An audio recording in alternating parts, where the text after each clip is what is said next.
Turin din ito tayo tayo. Hindi. Dito na kayo.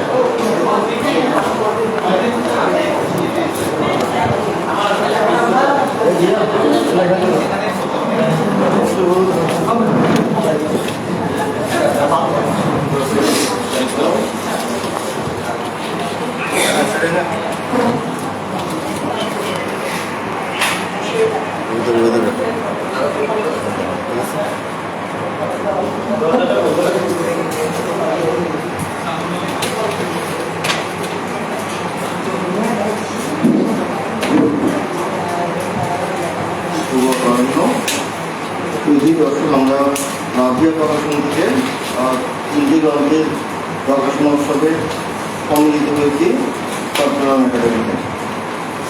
আমাদের আলোচিত তিনটি গ্রন্থের মধ্যে আছে ডক্টর মহিউল আজিজ খানের পদ্যের তথ্য, অধ্যাপক এলিজাবেথ আরিফা মুবাশশিরা আপার বই কিশোর পণ্যের আলোকের ধারণাধারা এবং সৈয়দ সেলিম আক্তারের সেরা গ্রন্থ মনের সাথে যাই ভাই।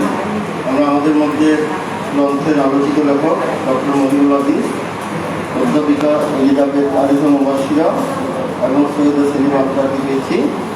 একই সাথে আমাদের আলোচক হিসেবে আছেন কবি, গল্পকার, সাংবাদিক বিপুল বড়ুয়া, আমাদের পরম শ্রদ্ধেয় রাশেদ রোকেয়া। আমরা আমাদের প্রোগ্রাম এখন শুরু করছি। এই প্রোগ্রামে সভাপতিত্ব করার জন্য আমাদের মনে আছেন কবি, শিশু সাহিত্যিক রাশেদ। আমি রাশেদ ভাইকে সবাইকে সাথে নিয়ে মঞ্চে আসন গ্রহণ করার জন্য বিনীত অনুরোধ জানাই। কবি রাশেদ এবং মঞ্চে আসছেন ডক্টর মহিউল আজিজ, অধ্যাপক এলিজাবেথ আরিফা মুবাশশিরা, কবি বিপুল বড়ুয়া, সরকার সৈয়দ সেলিম আক্তার।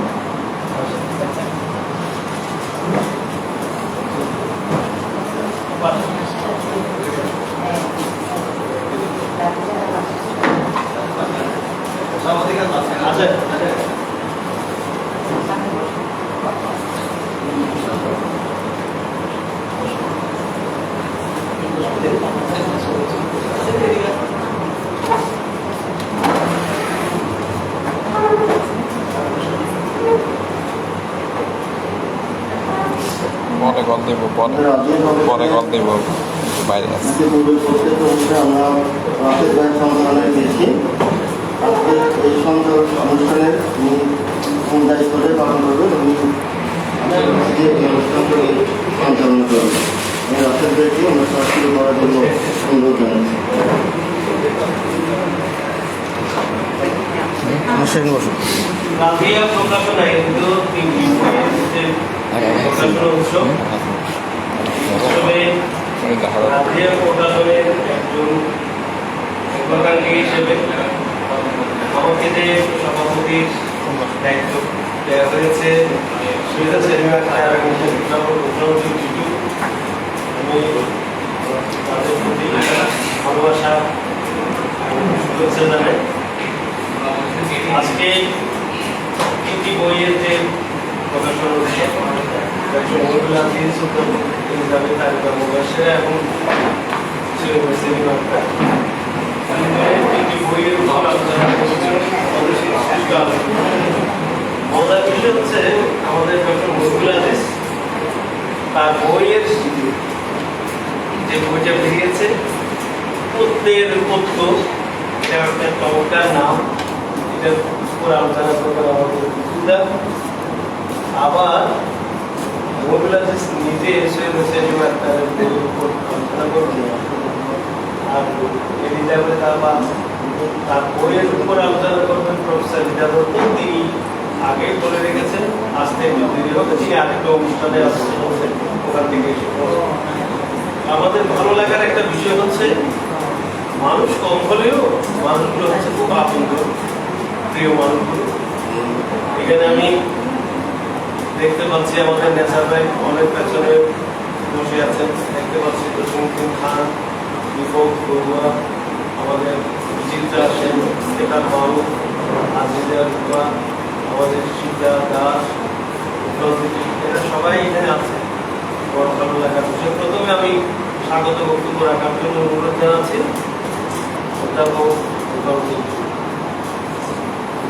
ধন্যবাদ জাফর ভাই। আমরা অনেকদিন পর রাজিয়ার অনুষ্ঠান করছি। সে 5 নভেম্বর শেষ অনুষ্ঠানটা করেছিলাম। যে করোনাকালীন সময়টা ছিল গোটা লকডাউনের মধ্যে কার্ফির মতো অবস্থা, তখন কিন্তু আমরা খুবই সক্রিয় ছিলাম, সবাই একমুখী ছিল। আমরা সেই সময় প্রতি মাসে অনেকগুলো প্রোগ্রাম করতাম, কিন্তু এখন এত ব্যস্ত হয়ে গেছি মানুষ যে আমাদের হাতে সময় নেই, আমরা থেকে উঠে যাবো সেরকম অবস্থা।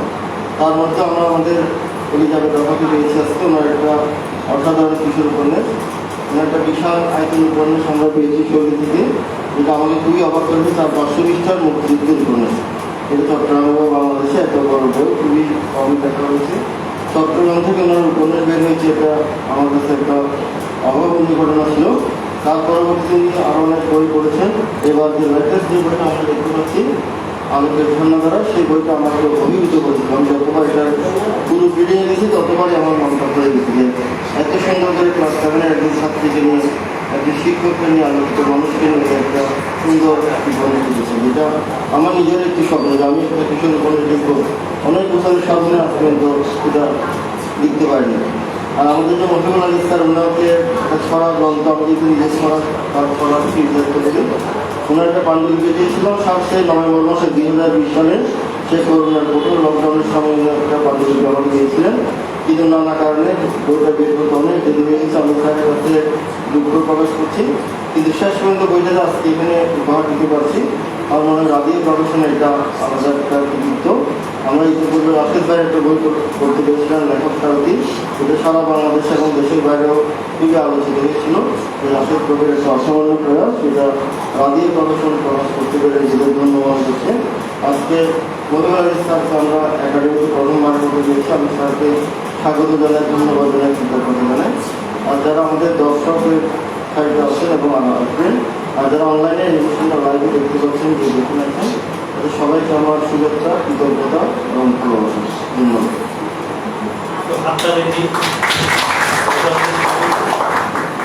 ধন্যবাদ।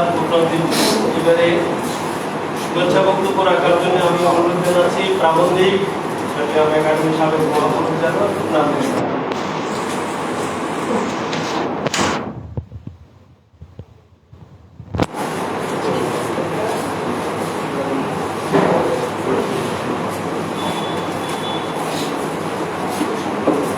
রাজিয়া প্রকাশন কর্তৃক আয়োজিত আজকে 3টি গ্রন্থের প্রকাশনা উৎসবের সম্মানিত সভাপতি, মঞ্চে উপবিষ্ট 3জন স্বনামধন্য লেখক এবং সামনে যে প্রকাশক এবং উপস্থিত সম্মানিত উপস্থিতি। আসলে রাজিয়া প্রকাশন এর আগে কয়েকটি অনুষ্ঠান করেছে, কিন্তু দুঃখজনকভাবে যে আমার হয়তো উপস্থিতি হয়নি, যে কোনো কারণে ব্যস্ততা ছিল। তো আজকে আমি দেখছি আজকে প্রকাশন উৎসব, যখন গেটে উঠেছি দরজা বন্ধ, কোনো আওয়াজ নেই। আমি একটু কনফিউজ হয়ে গেছিলাম। কনফিউজ হয়ে আবার ওই আমাদের গ্রুপে দেখছিলাম কি আসলে কি আজকে অনুষ্ঠানটা হচ্ছে কিনা। তবু মনে করছি যে তবু যদি অনুষ্ঠান না হয় দরজা খোলা আছে কিনা দেখি, ব্লক করে দিয়েছে না খোলা আছে। তো সন্দেহটা চলে গেল যে ভিতরে অনেকে আছে, যে আমি আজকে এতে অংশগ্রহণ করতে পারি মনে করছি, নিজেকে কৃতার্থ মনে করছি। আর সবচেয়ে যে বড় বিষয়টা হচ্ছে যে মঞ্চে যারা আছে তারা মহিবুল আদিস এবং আমাদের এবং এলিজাবেথ মোবাশশারা, যে 3জনেই, আর বিশেষ করে 2জনেই বাংলাদেশের, আমাদের চট্টগ্রামের আমাদের অতি প্রিয়জন, এবং তারা স্ব ক্ষেত্রে নিয়ে যারা তাদের লেখালেখির ক্ষেত্রে স্বনামধন্য এবং তারা আমাদের অতি শ্রদ্ধা করে। তো বইগুলির বিষয়ে আলোচনা করবো হলো না। তো আমি তাদেরকে, যেহেতু আজকে চট্টগ্রাম একাডেমিতে আমাদের একটি নতুন পরিসরে নতুনভাবে এসির বাতাসকে আমরা হয়তো নতুনভাবে এসি লাগানো হয়েছে ঠান্ডা অবস্থায়, আমরা হয়তো আমরা সুন্দরভাবে যে গরমের হাঁসফাঁস থেকে মুক্ত হয়ে আমরা সুন্দরভাবে ঠান্ডা মাথায় অনুষ্ঠানটা উপভোগ করতে পারবো। তো আমি সবাইকে আজকে অনুষ্ঠানে আমার কৃতজ্ঞতা জানাচ্ছি, ধন্যবাদ জানাচ্ছি। আমরা আশা করবো যে ভবিষ্যতেও যে আমরা মহিলা বর্ষে আরো সুন্দর সুন্দর বই পাবো, এবং রাজিয়া প্রকাশন যে তাদের যে প্রকাশনার যে উন্নত ধারাবাহিকতা এবং তাদের সমান্তরাল লেখকদের বিভাগে প্রকাশ করছে। আমি আশা করছি রাবিয়া প্রকাশেও বাংলাদেশে সমাজ জন্য প্রতিষ্ঠান হিসেবে, প্রকাশনা প্রতিষ্ঠান হিসেবে এগিয়ে যাবে। আমি তাদের জন্য শুভকামনা। ধন্যবাদ সকল। ধন্যবাদ। আমরা এবার আলোচনায় যাব। আলোচনা যাওয়ার আগে আমাদের যে একটা ছবি নেওয়ার যে রেওয়াজ আছে, সেটা হচ্ছে পা উন্মোচন বা বড় উন্মোচনের বিষয়টা। এটা আমরা একটু কিছুক্ষণ পরে করবো। আমাদের প্রফেসর ইতাদত্ত আমাদের অন্যতম আলোচক, তিনি এসে পৌঁছবেন। তখনই এই বড় উন্মোচন অনুষ্ঠান। এখন সরাসরি আমরা আলোচনায় যেতে চাই। আমি প্রথমে আলোচনা করার জন্য অনুরোধ জানাচ্ছি বিশিষ্ট শিশু সাহিত্যিক, গল্পকার বিপুল বড়ুয়া, কালের কণ্ঠের সাংবাদিক, আবার আমাদের চট্টগ্রাম একাডেমির পরিচালক। তিনি আলোচনা করবেন আমাদের প্রিয় এবং শ্রদ্ধেয়জন মহিবুল আজিজের নতুন ছড়ার বই। বইয়ের নাম হচ্ছে পদ্মের পত্র। এই বইয়ের উপর তিনি আলোচনা উপহার দিচ্ছেন গল্পকার, সাংবাদিক বিপুল।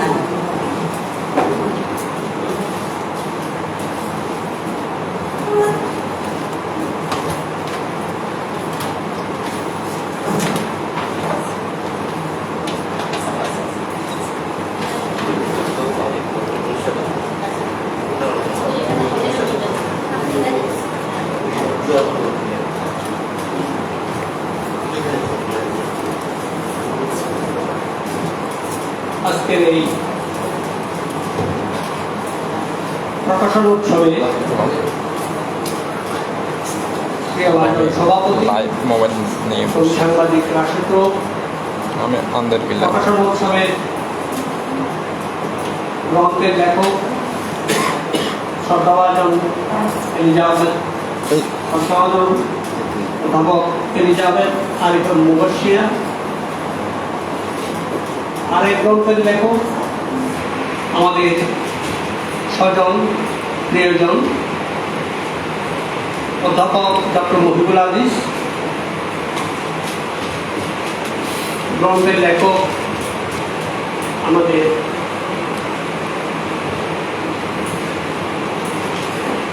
সৈয়দা সেলিমা আক্তার এবং উপস্থিত সুধী সজ্জন মন্ডল। অনেকদিন পর আবার একাডেমিক প্রাঙ্গণ অঙ্গন মুখরিত করব। আমরা বেশ কিছুদিন আশপাশ করার পর আবার একাডেমিক প্রাণ চলে এসেছে। সেই সুবাদে রাবিয়া প্রকাশন থেকে প্রকাশিত 3টি বইয়ের এই সুন্দর মনোরম প্রকাশনা সন্ধ্যায় আপনাদের স্বাগত জানাই।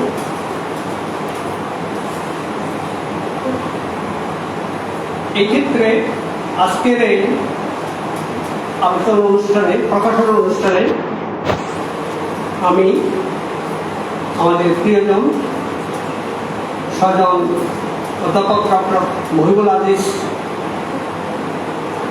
পদ্মের পদ্য গ্রন্থের নিয়ে কিছু কথা বলার চেষ্টা করব। এই বক্তব্য শুরুতে আমি মহিবুল আজিজ, ডক্টর মহিবুল আজিজ সম্পর্কে একটু আলোকপাত করতে চাই। এক সময়ে আমাদের খুব কাছের মানুষ ছিলেন মহিবুল আজিজ। সেই বাংলাদেশ লেখক সাংগঠনিক তৎপরতায় তার অবদান ছিল অসামান্য।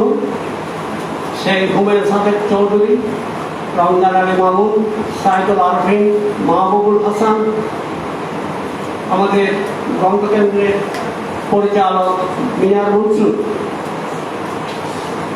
এদের সাথে আমার পথ চলতে যুক্ত থাকার কিছু সুযোগ হয়েছিল এবং সেই সুযোগ আমি শতভাগ গ্রহণ করেছি। সেই মহিবুল আজিজ, সেই সময়ে মহিবুল আজিজ আজ অনেক বিশাল উচ্চতায় দাঁড়িয়ে আছেন অনেক বড় মানুষ, অনেক বড় মাপের লেখক, অনেক বড় মাপের অধ্যাপক হিসেবে আজ আমাদের কাছে পরিচিত। লেখক হিসেবে তার অসামান্য উচ্চতা আমাদের বিস্মিত করে, আমাদের আপ্লুত করে, আমাদের মুগ্ধ করে। তার ইতিমধ্যে ছোট গল্প, উপন্যাস, গ্রন্থ আলোচনা, সমালোচনা এই সম্পর্কিত 60টি বই প্রকাশিত হয়েছে।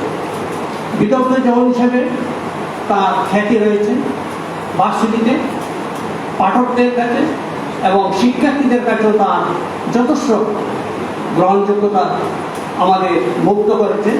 আমাদের মহিবুল হাদিস আজ সোনার মানুষের হয়ে বিচরণ করছেন, আমাদের চট্টগ্রাম ছাড়িয়ে দেশের সর্বত্র বিদগ্ধজনদের বৈঠক ও আড্ডায়।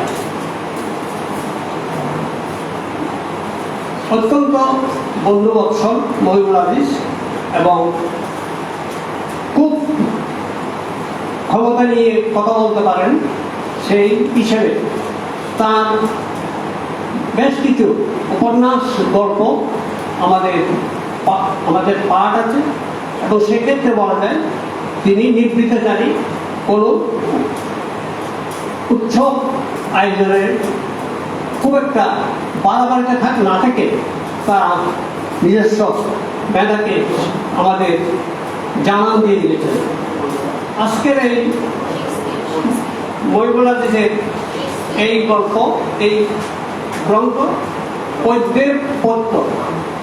শুরুতেই আমাদের প্রিয় আয়োজন রাশেদ ভাই বলেছেন এটা আকর্ষণীয় নাম। আমি আলোচনার শুরুতে এই নিয়ে বলি এটা একটা ব্যতিক্রমী আকর্ষণীয় নাম বটে। পদ্যের আবার পদ্য কি হবে, কিন্তু আমরা যাপিত জীবনে দেখি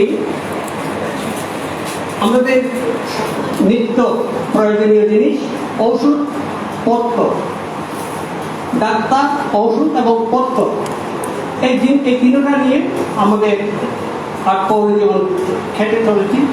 আমরা এই বহাল তবিয়তে বেঁচে আছি ঔষধ, পত্র এবং পথ্য নিয়ে। কিন্তু কবিতা বা লেখালেখির পথ্য কি হবে, এটা একটা ভাববার বিষয় বটে। আমি মনে করি পথ্য হলো এটা খাওয়া যাবে না, ওটা খেলে ভালো হবে না, এটা ভালো হবে না, ঔষধ তো আছেই। এবং আমাদের মহিবুল হাদিস লিখেছেন পদ্যের পত্র।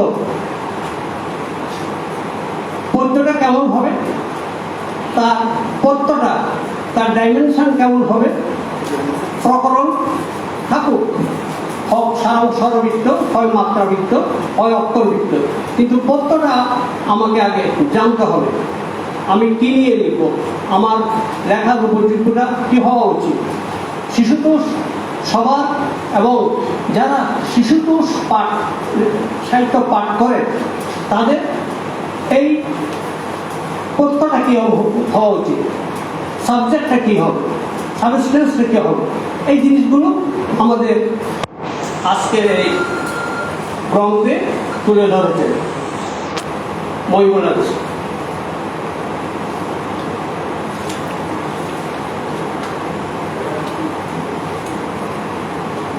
পদ্যের পদ্য এখানে আমরা পাই 29টি কবিতা পদ্য।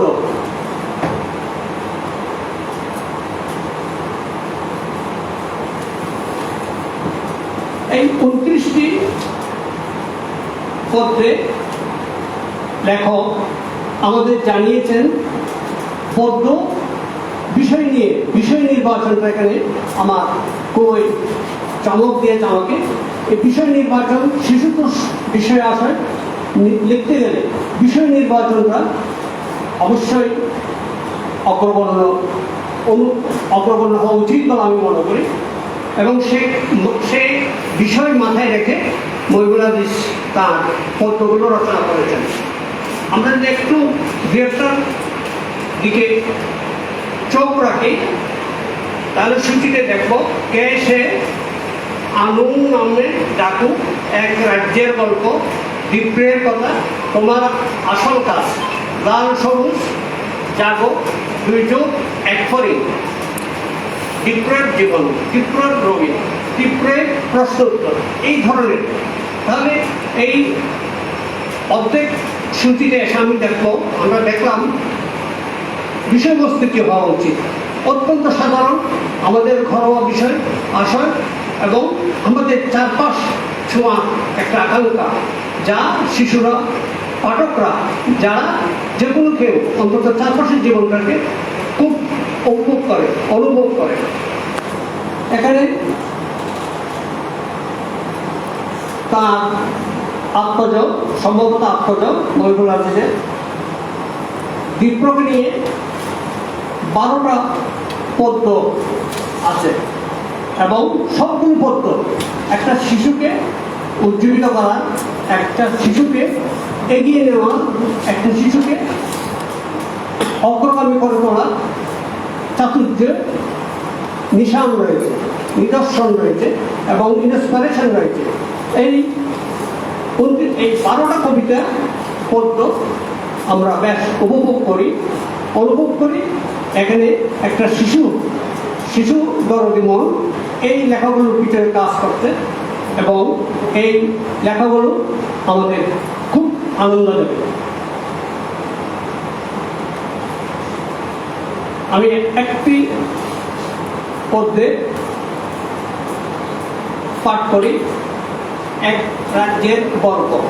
এক বনে সিংহ রাজা ছিল নিদ্রায়, চালাক শেয়াল গেল বসে কেদারায়। জেগে থাকা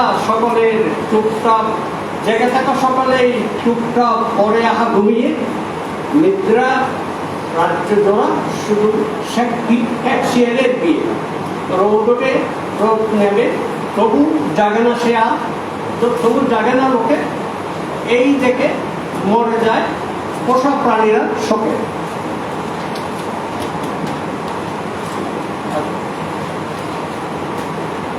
আরেকটা একটু পরে জাগো। একটি পাখি আজ সকালে জানলা দিয়ে এসে কিচির মিচির করছে শুধু তার চেয়ে ভালোবেসে। এমন ডাকে অর্থ কেবল পাখালি জানে, আর সে জানে কোথায় সেজন কোন সে গোপন স্থানে।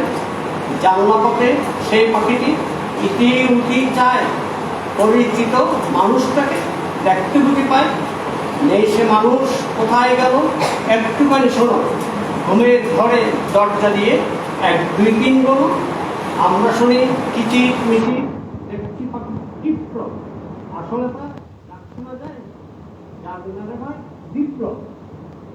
সেই আমাদের পাখিরা শিশুদের ডাকে ডাকে ঘুম ভাঙায় এবং খেলতে বাইরে আনে, নিজেকে উদ্দীপ্ত করার জন্য উৎসাহ দেয়। এই জিনিসগুলো এইখানে চমৎকারভাবে উঠে এসেছে।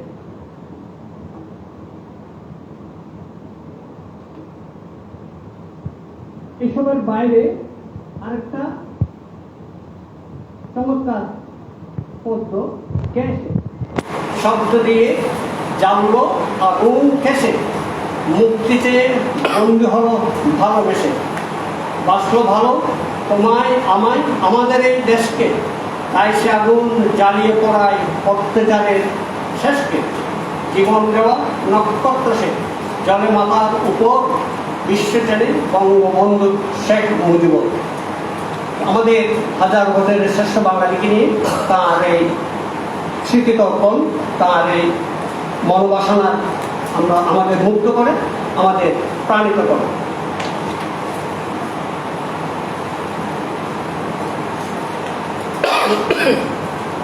আরেকটা কবিতায় তীব্রের রবি। তীব্র ভালোবাসে বইয়ের পড়া এবং বিশেষ করে রবি ঠাকুরের ছড়া। নামেও ঠাকুর অথচ মনের খোঁজ জানে বহুদূর। মন ভয়ে ভরে যায় দেখে বুক যায়নি, কিন্তু রবিকে পড়ে মনে ভয় পাইনি। কি জাদু যে জানে, কি জাদু যে জানে রবি বিপ্রয় করে। বিক্রয়ভাবে জানলে সে ঘর ছেড়ে সেখানেই যাবে, জেনে নেবে তার থেকে চড়াক্ষণ মজা, রসে ভরা ষষ্ঠ সে যেন খাঁচা গজা। রবি তাকে বলে, বলি তাকে রবি নেই কিরণটা আছে, পাবে আলো আজীবন সূর্যের কাছে। রবি তো সূর্য থাকে উচ্চাকাশে, দেখে চিনি তাকে শব্দের আবাসন। রবীন্দ্রনাথকে নিয়ে বিপ্লব এই ভাবনা আমাদের চমকিত করে, আমাদের পুলকিত করে। এবং এই ছড়ার পিছনে রবিকে নিয়ে বিপ্লবের ভাবনার পিছনে আমাদের লেখকের উচ্ছলতা, আমাদের লেখকের উচ্ছ্বাসতা আমাদের মুগ্ধ করে।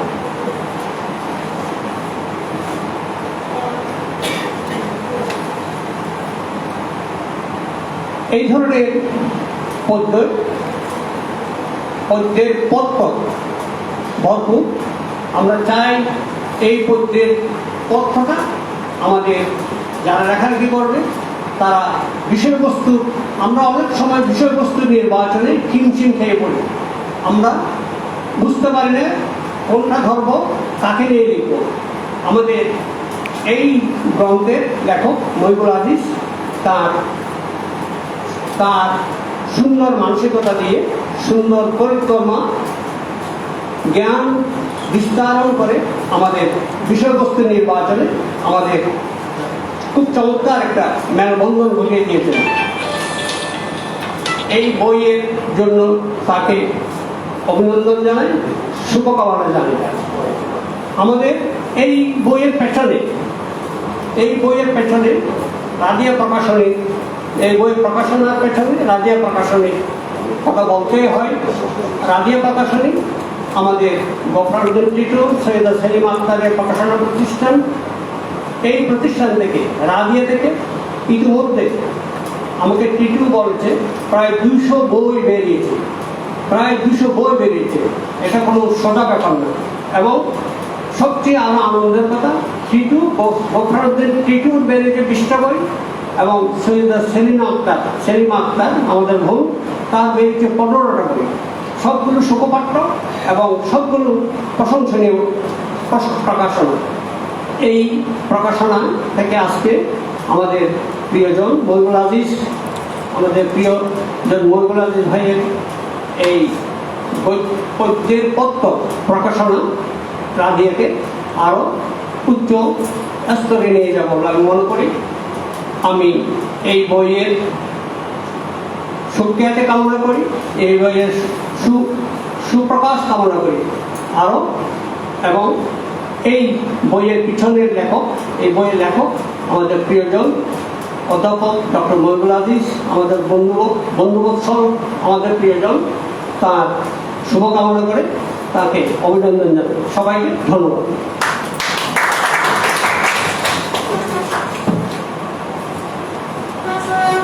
ধন্যবাদ গল্পকার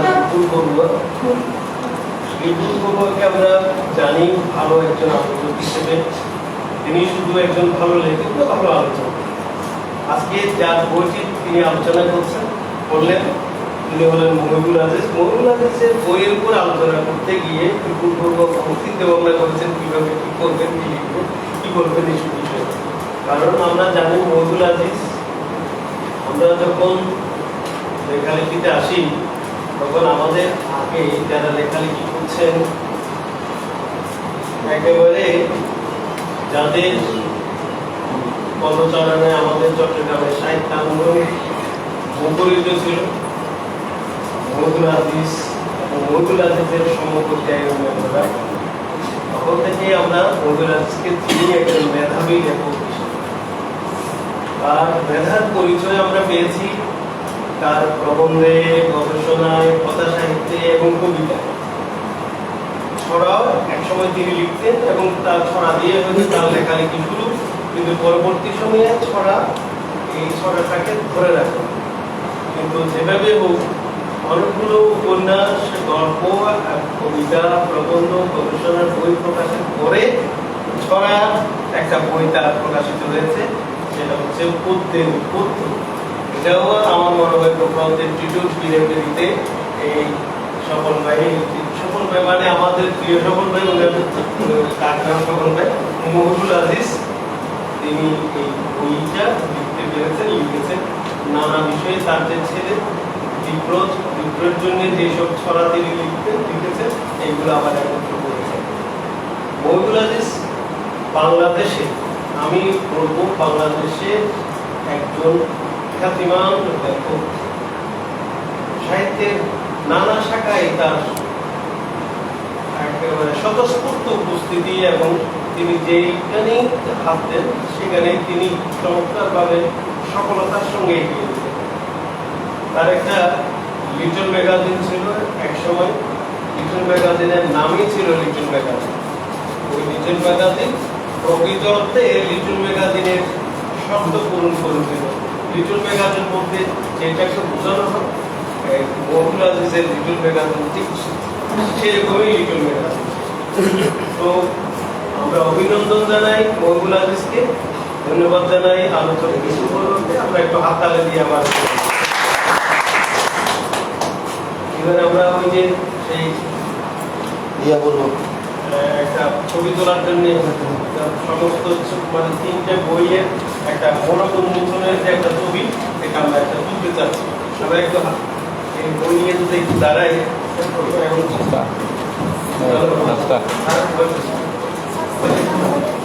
আমি কোনটা বই রাখলাম।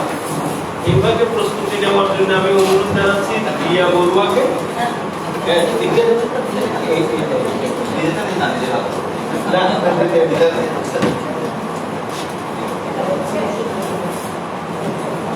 রিয়া বড়ুয়া প্রস্তুতি নেবে আমাদের এই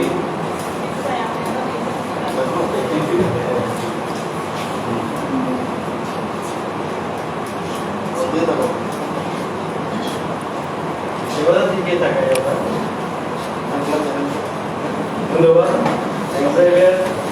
মহিবুল আজিজের একটা পদ্য বা ছড়া কবিতা সেটাই বলি, আবৃত্তি করার জন্য অনুরোধ জানাচ্ছি রিয়া বড়ুয়ার।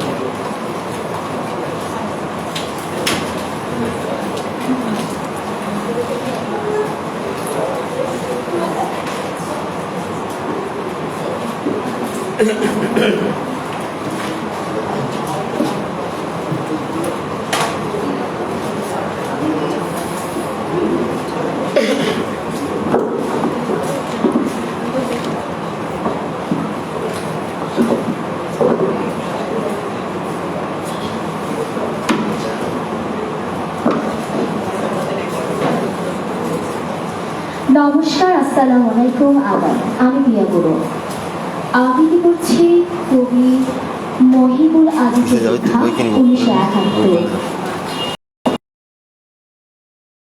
ছিল না আর অন্য কোনো শর্ত, বাঙালিকে শোষণ করে পাকিস্তান শাসক 24 বছর ধরে বহাল রক্তপাশক। মায়ের ভাষার দাবি ছিল সত্য চিরকাল, মারল মানুষ রাজপথে তাই যুদ্ধ টাল মাথা। 69 বুঝলো তারা আসছে উন্নতি, বাঙালিরা হবে স্বাধীন ইতিহাসকে বের। বুঝলো ওরা শেষের নাটক একটা অঙ্কের লেখা, সকল দৃশ্যে মৃত্যু আঁকা, রক্ত যাবে লেখা। মায়ের বাবার ছেলে এবং বোনের রক্তে মিশে হানাদারে পা ফেলে যায় বুট দিয়ে সব পিষে।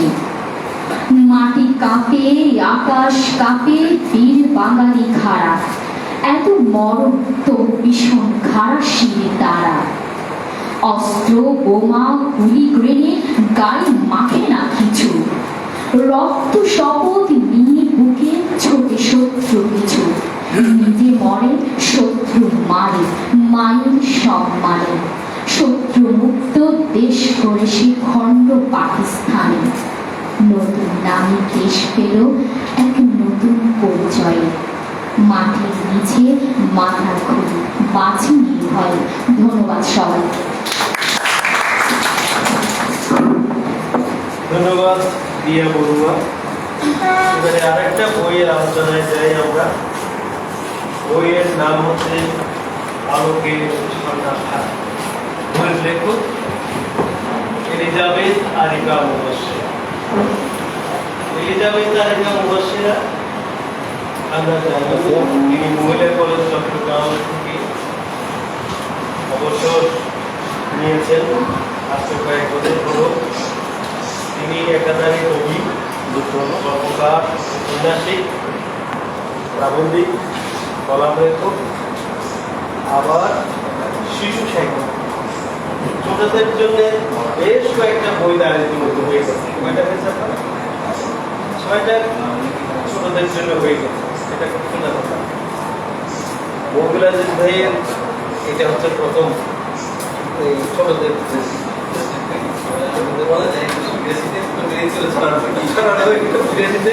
এটা তখন আমরা চোখে দেখি।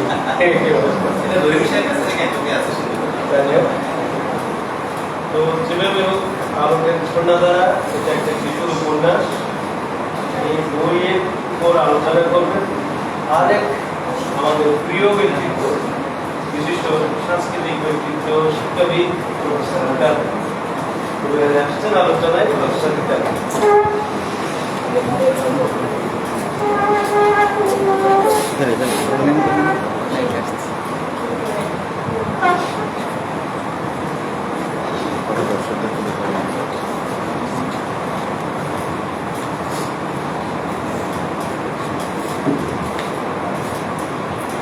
প্রথমে ক্ষমা চেয়ে নিচ্ছি, নির্ধারিত সময়ের মধ্যে নির্ধারিত কক্ষে আমি উপস্থিত হতে পারিনি।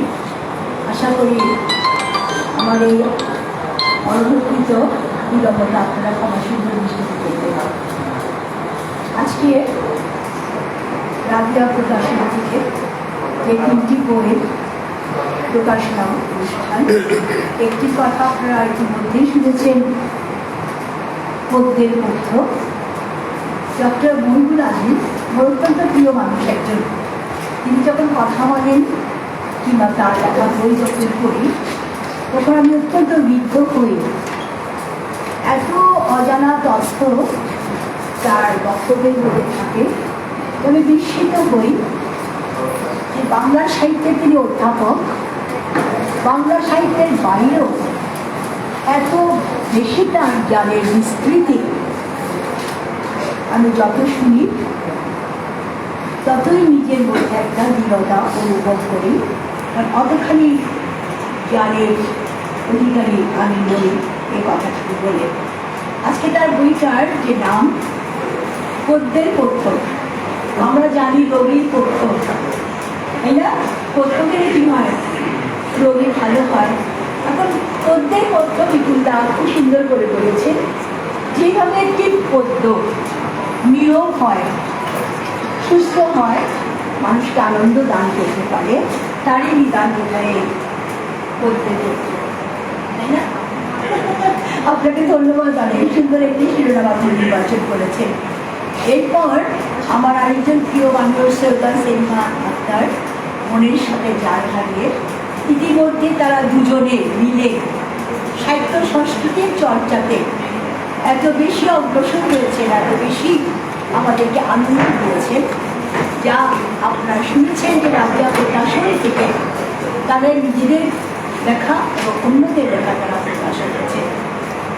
আর আরেকটি যেটি আলোকের ঝর্ণা ধারা লিখেছেন আমার অত্যন্ত প্রিয় মানুষ, স্নিগ্ধ মানুষ, আগাগোড়া একজন সজ্জন মানুষ, আমার প্রিয় ডেজি আপা। তার নাম এলিজাবেথ আরিফা মুবাশশিরা। আমরা কখনোই কিন্তু তাকে এই নামে ডাকিনি, সবসময় তাকে ডেজি আপা বলতাম। ডেজি ফুলের নাম, ফুলের মতোই তিনি সৌরভ ছড়ান। এবং তার আরও দুটি বই রূপে আলোচনা করার আমার সুযোগ হয়েছিল। তার সেই বইগুলির শিরোনাম আমাকে আকর্ষণ করে। একটা যেটা বলেছি, আলোচনা করেছিলাম হৃদয়ে লিখো নাম। তো সেই বই আলোচনা করতে গিয়ে আমি বলতাম, আমি যখন সিটি কলেজে পড়াতাম তখন প্রায় আমি ক্লাসের ছাত্রদের বলতাম, আমি যখন বক্তৃতা করি লিখতে থাকে, আমি তখন বলতাম কাগজে লিখো না নাম, কাগজ ছিঁড়ে যাবে, পাথরে লিখো না নাম, পাথর ক্ষয়ে যাবে, হৃদয়ে লিখো নাম, সে নাম রয়ে যাবে। সেটা দিয়ে দেশীয় কথা বইটা লিখেছেন। আরেকটি যেটি গতবার আলোচনা করেছি সেটাও রবীন্দ্রনাথের একটি বিখ্যাত গানের একটি পংক্তি, কুসুমে কুসুমে চরণ চিহ্ন, এটা একটা সুন্দর একটি গান। আর এবার একটা তো অসাধারণ আমার একটি প্রিয় গান, আলোকের এই ঝর্ণাধারা। কি অসাধারণ সেই গানটি, আপনারা যারা শুনেছেন তারা নিশ্চয়ই উপলব্ধি করতে পেরেছে যে গানটার কি ব্যঞ্জনা, গানটার কি অভিব্যক্তি। এই নিখিলের আনন্দ ধারা ধুয়ে দাও, মনের কোণের সব দীনতা মলিনতা ধুয়ে দাও, এই গানের পংক্তি। এবং ডেজিয়াপা সে আলোকের ঝর্ণা ধারা বইতে রাশিদ যে কথাটি বলেছে, তিনি অনেক ছোটদের উপযোগী ছটার মতো বই লিখেছেন, কবিতা, গল্প। এটি একটি কিশোর উপন্যাস। এখানে 47 পৃষ্ঠা করে একটি উপন্যাস তিনি আমাদের সামনে উপস্থাপন করেছেন। এবং সব থেকে যেটা আমাকে আকর্ষণ করেছে, যার সম্পর্কে তিনি লিখেছেন, রেহানা আক্তার রানু বলে একটি মেয়ে। সেই মেয়েটি থাকে একটি অনাথ আশ্রমে। আমি যেহেতু একটি অনাথ আশ্রমের সাথে সম্পৃক্ত, প্রবর্তক শিশু সদন, আমি দেখেছি যারা সেই শিশু সদনে নিবাসী ছাত্রী, তাদের কি কষ্ট, পরিবার পরিজন থেকে সরে এসে তারা যে ভিন্ন একটি জগতে তারা নিজেদেরকে গড়ে তুলছে। এই যে পরীক্ষাগুলো শুরু হলো, শিশু শ্রেণীর বাচ্চাদের প্রথম পরীক্ষা, আমাদের বাড়ি ঘরে শিশু শ্রেণীর বাচ্চারা যখন প্রথম স্কুলের প্রথম পরীক্ষা দিতে যায়, কি যত্ন, কি খাওয়াবে না কি খাওয়াবে না। আর আমরা দেখছি কি, এই শিশু শ্রেণীর বাচ্চারা নিজেদের বই খাতা নিজেরা গুছিয়ে চলে যাচ্ছে ক্লাসে, শিখে কি কষ্টের একটা বিষয় এই শিশু সদনগুলো।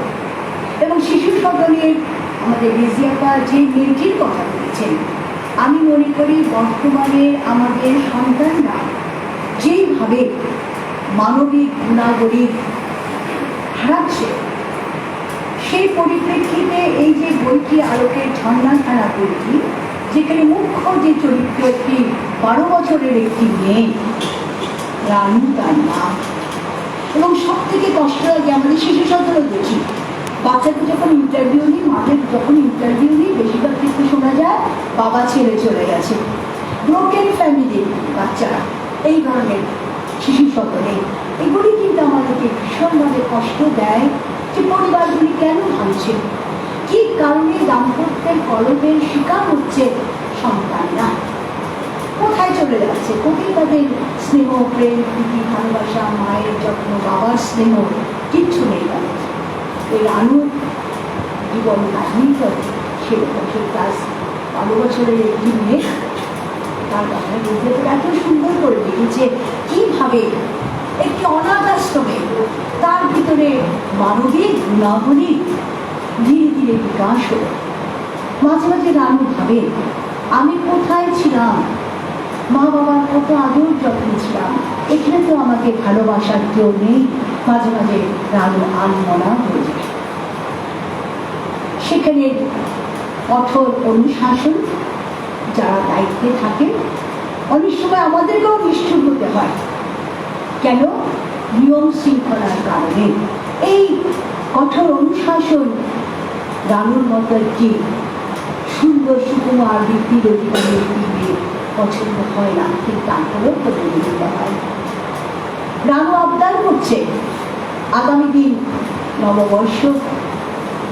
আমি শুনেছি নববর্ষতে সবাই বৈশাখী মেলাতে যায়, তারা আবদার করল সুপারের কাছে যে আমরা ওই দিন মোরগ পোলাও খাবো। কথা শুনে সুপার তো অবাক, এই ধরনের আবদার তো কেউ করেনি। এটা নিশ্চয়ই ব্যতিক্রমী একটি মেয়ে যার মধ্যে নববর্ষের চেতনা এসেছে। সেখানে বেশি আবার সুন্দর করে গান রবীন্দ্রনাথের, এসো হে বৈশাখ এসো হে এসো, তাপস নিঃশ্বাস পায়ে, তবে কি বৎসরে দাও গায়ে, বৎসরে দাও বর্জনা, কি সুন্দর। এই কথাটুকু রানুর ভেতরে ভিতরে জেগেছে। তো সুপারিনটেন্ডেন্ট যিনি তার বৈশাখী মেলাতে নিয়ে যেতে পারেননি, কারণ সে পরিবেশ নেই, মোরগ পোলাও রান্না করে খাইয়েছে। এতে করে তাদের যে তৃপ্তিটা, নববর্ষের যে স্বাদ, সেই এতিমখানাতে কিন্তু বেশি বাচ্চা নেই, আমাদের কিন্তু 550 বাচ্চা এখানে যেতে পাঠিয়েছে। সে অনাথ আশ্রমটাতে এতিমখানাতে মাত্র 25টা বাচ্চা, এর বেশি কোনো বিশেষ করে নেই, সেই বিল্ডিংয়ে এর বেশি থাকার কোনো ব্যবস্থা নেই। যে এদের যে চাহিদা পূরণের জন্য সুপারের যে একটি আরপি, এটা একটা ভালো কথা। আমরা কি আমাদের হোস্টেলের মেয়েদের সব আবদার পূরণ করতে পারছি না সংখ্যাধিক্যের কারণে, কিন্তু এখানে সেটা সম্ভব হয়েছে। কাজে আমি বিশ্বাস করি এই সমস্ত অনাথ আশ্রমগুলিতে সংখ্যা না বাড়িয়ে গুণগত উৎকর্ষতা যাতে বাড়ানো যেতে পারে, এই বিষয়ে আমাদের চিন্তাভাব। শুধু সংখ্যা বাড়িয়ে লাভ কি যদি তাদের আমরা উপযুক্ত পরিচর্যা করতে পারি। সেই আনুর শিক্ষিকার প্রতি কি অসাধারণ শ্রদ্ধাবোধ। ওইদিন আমি এখানে একটা জায়গায় দাঁড়িয়ে বলেছি যে আমাদের শিক্ষকরা দিন একটা মিটিংয়ে বলছে যে দিদি কাদেরকে পড়ালেখা করাবো, স্কুলেই তো আসছে না, ঈদের ছুটির পরে তো খুব 80% বাচ্চারা স্কুল আসে না, যারাও বা আসে পড়ালেখায় মনোযোগী না, তাহলে তাদের মনটা অন্য কোথাও অন্য কোনোখানে চলে গেছে। এগুলি আমাদের চিন্তার বিষয়। কিন্তু রানু নামের মেয়েটি সে ক্লাসে অত্যন্ত মনোযোগী। তাদের একজন শিক্ষিকা এসেছেন অতসী রহমান নামে, তিনি বাংলার দেশীয়তা যেমন বাংলা সাহিত্যের অধ্যাপনা, অতসী রহমানও বাংলা, এবং তিনি এমন দেখতে ভালো যে ক্লাসের একটি মেয়ে 15টা সালের কবিতা আবৃত্তি করে উঠেছে। এই শুনে অতসী রহমান তো অসম্ভব খুশি যে এই অনাথ আশ্রমের মেয়ে জীবনানন্দকে জানে, খুব অ্যাপ্রিসিয়েট করলেন। তখন সে মেয়েকে দাঁড়িয়ে 1000 বছর ধরে আমি পথ হাঁটিতেছি পৃথিবীর পথে সিংহংস কবিতা আবৃত্তি করে। অতসী রহমান মুগ্ধ। একদিন তিনি ক্লাসে, আমি রানুর কথা বলতে গিয়ে বলছি, দেখেন খুব বেশি বড় করবো না, আমি বড় করলে অসুবিধা হবে, ক্লাসে লিখতে দিয়েছে জীবনের লক্ষ্য কি। সবাই কেউ ডাক্তার, কেউ ইঞ্জিনিয়ার, কেউ শিক্ষক, কিন্তু একজনই লিখছে আমি বইয়ের দোকানে চাকরি করতে যাই। কে সে? এই রানু। রানুকে জিজ্ঞাসা করা হলো কেন তোমার জীবনের লক্ষ্য বই দোকানে চাকরি করা? তখন সে বলল আমি অনেক বই পড়তে চাই, আমার তো বই কেনার কোনো স্বার্থ নেই, ছোটবেলা থেকে আমার মা, নানি, দাদি আমাকে বই কিনে দিয়েছে, কিন্তু আমার তো সেই সামর্থ্য হবে না যে আমি অনেক অনেক টাকা উপার্জন করে আমি একটি লাইব্রেরি করবো, সেখানে আমি অনেক বই পড়ার সুযোগ পাবো। আমার সেই স্বাদটুকু আমি পূর্ণ করতে চাই, একটি বই পড়তে। এতে আবার কল্পনার কথা ভাবেন যে মেয়েটা ডাক্তার হতে চাইল না, প্রকৌশলী হতে চাইল না, শিক্ষক হতে চাইল না, সে চাইল বই দোকান। কেন? তার পাঠপ্রিয়তার জন্য। আজকাল আমাদের সন্তানরা বই পড়ে ঠিকই, কিন্তু তার সংখ্যা কিন্তু ধীরে ধীরে কমে যাচ্ছে। বই মুখে করতে হবে আমাদের। এই রানুর মনে এই বইটা আমার মনে সমস্ত কিশোর কিশোরীদের পড়া দরকার। তারা অন্তত তাদের সামনে একটা কিশোর উদাহরণ তারা পেয়ে যাবে। এরপর তারা খুব আনন্দ করছেন, কিন্তু ঈশ্বর মানুষের কপালে দীর্ঘ সময় বোধহয় আনন্দে রাখে না। একদিন খবর আসলো অতসী রহমান সেখানে টিচার, শেষ করেছেন, সরকারি বাড়ি অধ্যাপনা করার সুযোগ পেয়ে তিনি চলে যাবেন। সবার মন খারাপ। তার জন্য একটি বিদায় অনুষ্ঠান। সেই আনন্দ বলল যেতে নাহি রবীন্দ্রনাথের সে বিখ্যাত কবিতা, একটি কবিতাটা আছে না, যেতে নাহি প্রভু যে এই অনন্ত চরাচরের সর্বমন্ত চেয়ে সবচেয়ে পুরাতন কথা, সবচেয়ে যেতে নাহি তবু যে যেতে হয় চলে গেলেন। কিন্তু আরো মর্মান্তিক ঘটনা, সে অতসী রহমান ব্লাড ক্যান্সারে পৃথিবী থেকে বিদায় নিলেন। তখন স্কুলের প্রধান শিক্ষক রানুকে বলল তোমার টিচারের স্মরণে আমরা স্কুলে একটি লাইব্রেরি, স্কুলের কর্তৃপক্ষেরও কিরকম দায়িত্ব দেখি, যে শিক্ষক শিক্ষার্থীদের পড়ালেখার ব্যাপারে বই পড়ার ব্যাপারে উৎসাহিত করছেন, তিনি চলে যাওয়ার পর তার স্মৃতি রক্ষার্থে যে অতসী স্মৃতি একটা পাঠাগার এরকম করা হয়েছে। এইভাবে রানুকে তিনি তুলে দিয়েছেন। কিন্তু এগুলি শেষ কথা নয়, তার সহপাঠীদের সাথে তার যে একটা অন্তরঙ্গতা। সুইটি বলে একটা বিত্তবান পরিবার থেকে একটা মেয়ে এসেছে, খেয়াল করে নানুর কথাগুলো। বিত্তবান পরিবারের সন্তান আর বিত্তহীন পরিবারের সন্তানের মধ্যে অনেক পার্থক্য। সে বিত্তবান পরিবারের সন্তানটি এটা খাবে না, ওটা খাবে না, হোস্টেলের নিয়ম কানুন সে চায় না। সে চাচ্ছে নুডলস খেতে, সে চাচ্ছে ডিমের অমলেট খেতে। এইগুলি সব রানুর কানে গেছে। হোস্টেলের নিয়ম ভঙ্গ করে জানে তার শাস্তি হবে, তারপরও রান্নাঘরে গিয়ে লুকিয়ে লুকিয়ে ওই বিত্তবান পরিবারের সন্তানটির জন্য তার পছন্দের খাবার নিয়ে আসে। এই যে সহমর্মিতা, এইগুলো আমাদের বাচ্চাদের মধ্যে নিয়ে আসতে হবে। একদিন দেখা গেল সে মেয়েকেও কিন্তু এসেছে একটা ব্রোকেন ফ্যামিলি থেকে। হয়তো পরে কিছুদিন পর মা বাবার মধ্যে সমঝোতা হয়েছে, মা বাবা নিতে এসেছে সুইটিকে, সুইটি চলে যাচ্ছে। তখন সুইটি জিজ্ঞাসা করছে, আমি চলে গেলে আমাকে কি তোমার মনে থাকবে? রানু বলছে, আমার মনে থাকবে, তোমার মনে থাকবে কিনা আমি জানি না। তুমি তখন তোমার মা বাবার স্নেহে পরিবার পরিজনদের মধ্যে তুমি বড় হবে, কিন্তু আমাদের তো ভালোবাসার কেউ নেই। কিরকম প্যাথেটিক, আমার ভীষণ কষ্ট লেগেছে আসলে এই বইটা পড়ে। ইভেন সেখানে যে কর্মচারী কুলসুম খালা, একদিন দেখছে কুলসুম খালা মাঠের মধ্যে দাঁড়িয়ে আছে, মুখটা কালো, কারো নজরে পড়লো না। কিন্তু রানু যেহেতু মানবিকতার অধিকার, মানবিক গুণ সম্পন্ন, খালাকে গিয়ে জিজ্ঞাসা করলো, আপনার মুখটা কালো কেন? ও বলছে, আমার ছেলে কিডনি আক্রান্ত হয়েছে, অনেক টাকা পয়সা না। তবু রানু সান্ত্বনা দিয়ে বললো, খালা আপনার চিন্তা নেই, আমরা সবাই কিছু না কিছু টাকা তুলে দেবো এবং হেডমাস্টার স্যারের কাছে গিয়ে আপনার ঘটনা করব।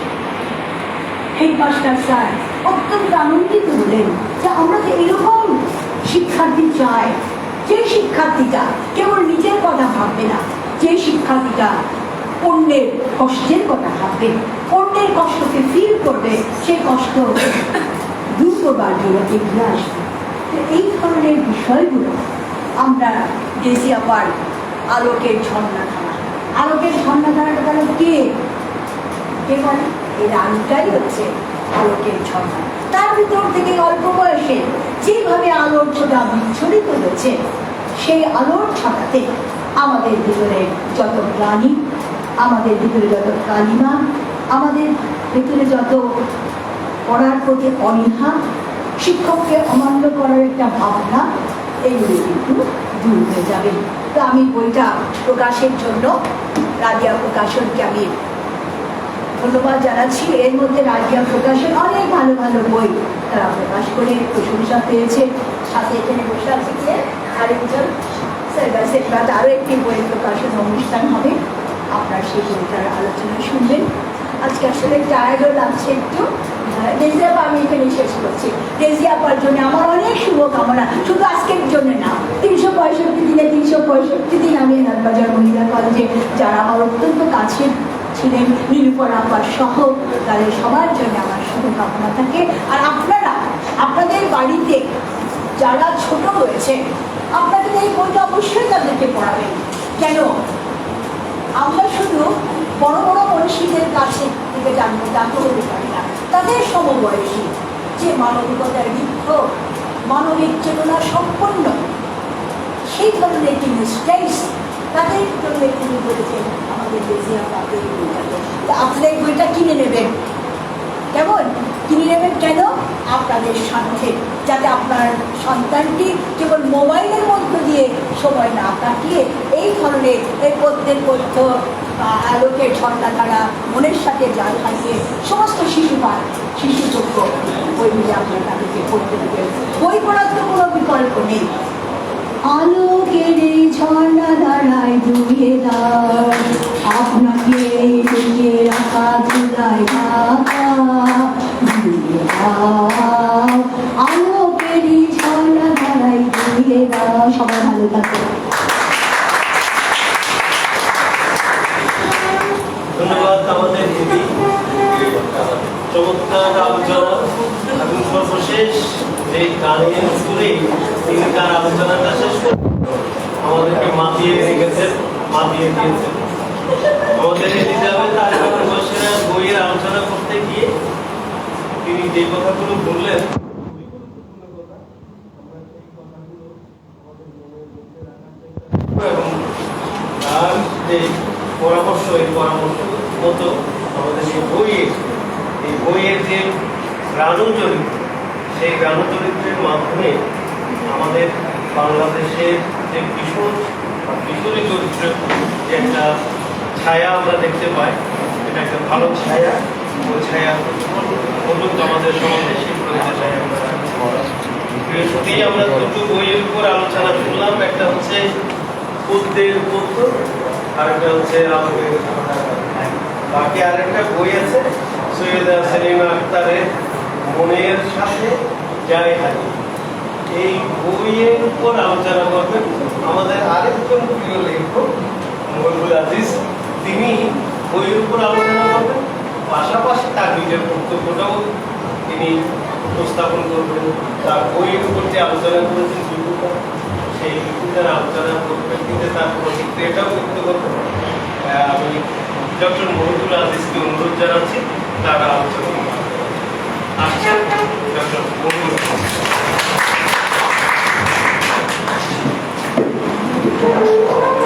ধন্যবাদ।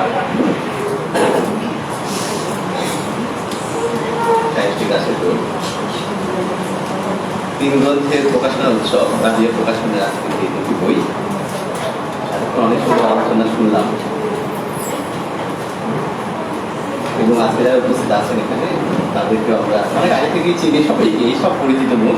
রাশেদ দত্ত আছেন কেন্দ্র, আমাদের এলিজাবেথ আরিফা মুবাশশিরা, ওনার সঙ্গে আমি রেডিওতে একটা অনুষ্ঠান করেছিলাম আমার অনেক আগে। আর দিদা দত্ত দিদা আমাদের খুবই কাছের মানুষ। কিছুদিন আগে রামকৃষ্ণ বিশ্ববিদ্যালয় অনুষ্ঠান করেছিলাম সঙ্গে। তারপর সৈয়দা সেলিমা আক্তার আমাদের খুব কাছের জন, মোহাম্মদ আলিশার জন, তারপর গল্পকার বিপুল বড়ুয়া, গোপনাথ এবং আরও যারা আছেন প্রায় অনেকেই আমার পরিচিত, অনেক সময় হয়তো পরিচয় নেই, নাম হয়তো চিনি, যারা হয়তো চিনি না, সবাই আমার শুভেচ্ছা নেবেন। আমি সবাইকে শুভেচ্ছা জানিয়ে এই বইটার উপর আলোচনা করছি।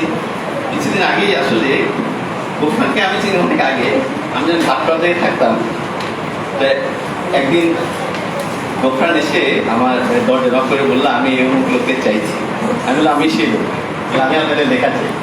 গোপনাথ কলেজ স্কুলে ক্লাসে 8-এ পড়ে, আমার কাছে লেখা চাইতে এসছে, সম্ভবত এই দেওয়াল করতে গেছে দরজাতে বা কোনো একটা। আমি খুব অবাক হলাম যে ক্লাস 8-এ পড়ে সেই এরকম ঘুরে ঘুরে লেখা সংগ্রহ করছে, আমার কাছে বিস্ময়কর ব্যাপার মনে হয়। তারপর সংগ্রহটা ছিন্ন হয়ে যায়। অনেকদিন পরে দেখলাম যে গোপনাথ লেখালেখি জগতে এসছে, আমার কাছে কোনো আমার কাছে অবাক লাগেনি। আমার যে এরকম ঘুরে ঘুরে মানুষের লেখার সন্ধান করতে পারে সে তো লেখক হবেই, খুবই স্বাভাবিক। যাই হোক, এইসব স্মৃতি এখন মনে পড়ছে এই কারণে আমি কিছুদিন আগে 60 অতিক্রম করেছি, বইয়ের সংখ্যাও 60 বেরিয়েছে। অনেকে হয়তো বলবেন বালাই 60। যাই হোক, এখন তো এই সংযোগটা গোপালের সঙ্গে অনেকদিন ধরেই আমার আসলে অনেক আগে একটা বই আমার এই হালবাইতে পড়েছিল। সে পছন্দটা থেকে শুরু করি এই কারণে যে আমি সবসময়ই পড়ি শিশুদের সাহিত্য, বড়দের সাহিত্য, কিন্তু আমার কাছে সবচেয়ে কঠিন মনে হয় শিশু সাহিত্য। তার কারণ হচ্ছে শিশু সাহিত্যের পেছনে এমন একটা মনস্তত্ত্ব আছে, বাচ্চা হয়ে যেতে হবে, ওই বয়সে না পৌঁছালে কিন্তু ওই লেখাটা লেখা যায়। হ্যাঁ, ওই যে মাদার ইন মেলভিল যে গল্পটা আমাদের ছাত্র জীবনে পড়েছে, ওই মনস্তত্ত্বটা ধরতে পারা খুব কঠিন এবং সেটা যারা ধরতে পারে তারাই খুব সুন্দর করে লিখতে পারে। আমি যখন রাশেদ রকম কিছু কবিতা পড়ি বা অন্তর্ভুক্ত ছড়ানোর বাইরে কি অবলয়ে লিখে যাচ্ছে, আমি সারাদিন চেষ্টা করলে হয়তো পারবো না, আমি ওইভাবে লিখতেও পারি না আসলে। হ্যাঁ, পড়া কথা লিখে দিই। তো তখন আমার এই পাঠগুলো আমার সবসময় থাকে। তো গোফরান আমার কাছ থেকে আমার পাণ্ডুলিপিটা নিয়ে যায় আর কি, তারপর সেটা পড়ে সেই বিষয়ে পরে একটা কথা বলবো। তো এই বইটা আমি পড়েছি, পড়ার পরে আমার যে প্রতিক্রিয়াটা হলো সেটা বলি। আমাদের সৈয়দা সেলিমা আক্তার অনেকদিন ধরে লিখছেন, তার অন্য বইপত্রের খবর আমরা জানি। আর আমার কাছে প্রথমে আমি ধন্যবাদ জানাই এই কারণে, শৈলীর পর এখন দেখতে পাচ্ছি রাজীয় প্রকাশনের বইগুলোর প্রতিশোধ খুব ভালো এবং এটা সবটাই যে প্রযুক্তির ফল তা কিন্তু নয়, এর মধ্যে রুচির ব্যাপারও আছে এবং শিল্পী নির্বাচন, রঙের যে এটা আমার কাছে মনে হয় যেটা যে কোনোভাবেই যে কোনো প্রথম শ্রেণীর যে কোনো প্রকাশনার সঙ্গেই তুলনা করা যেতে পারে। হ্যাঁ, দেখলে অনেকে মনে করবে যে আমরা যদি একসময় কলকাতাকে আমরা আদর্শ করতাম, আমরা মনে হয় যে কোনো ভারত থেকে প্রকাশিত বা ঢাকা শিশু একাডেমি যে কোনো জায়গায় প্রকাশিত বইয়ের সঙ্গে মানুষের তুলনা করা যায়। সেই জন্য আমি মনে করি চট্টগ্রামবাসী হিসেবে এটা আমাদের একটা গর্বের বিষয় যে গাদিয়া এই কাজগুলো হচ্ছে। তো যেটা আমি আমার এই পাঠ প্রতিক্রিয়াটা একটু বলি যে সিনেমাকে আমি প্রথমে ধন্যবাদ জানাই, যে কথাটাকে বলছিলাম শিশু মনস্তত্ত্ব বুঝে লেখা। এবং সিনেমা অনেকগুলো কাজ করার চেষ্টা করেছেন। প্রথম কথা হচ্ছে লেখাগুলো শিশুর দোষ অবশ্যই, এবং শিশু মানেই হচ্ছে তাদের চিন্তা ভাবনার কিন্তু কোনো সুবিন্যাস থাকে না, একই সময় এক একটা বিষয় নিয়ে ভাবো।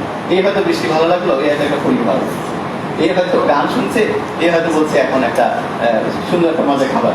মানে তাদের সিনক্রোনাইজেশনটা খুব ইয়ের মধ্যে হয়, মানে বিচিত্র বহু রশ্মি তাদের থাকে। যখন সংসার এবং নানা রকম চিন্তা মাথার মধ্যে আস্তে আসতে থাকে, তখন আমরা কি করি, আমাদের কম্পিউটারের মতো অনেক জিনিস আমরা ফেলে দিই।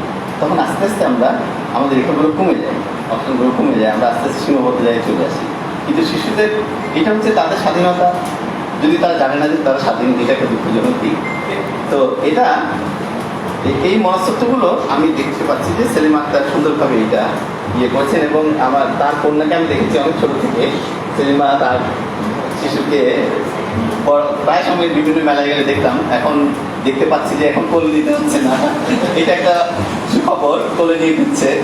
তো এই কারণে আমি বুঝতে পারছি যে এই মনস্তত্ত্বটা সিনেমা ভালোই বুঝে এবং সেটা সুন্দরভাবে, বিশেষ করে তার ঋতু নিয়ে লেখা আছে, প্রকৃতি নিয়ে লেখা আছে।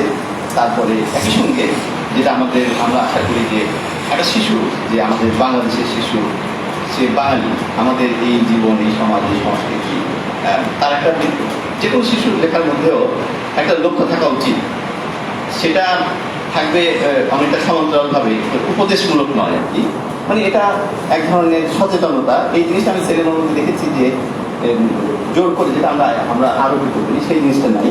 সচেতনতা যেমন 21 যেটা খুব সাধারণভাবে একটু উচ্চারণ করে খুব গভীর একটা ভাবনাকে খুব হালকা চালে যেটা শুরু হয়েছে সেটা করেছে।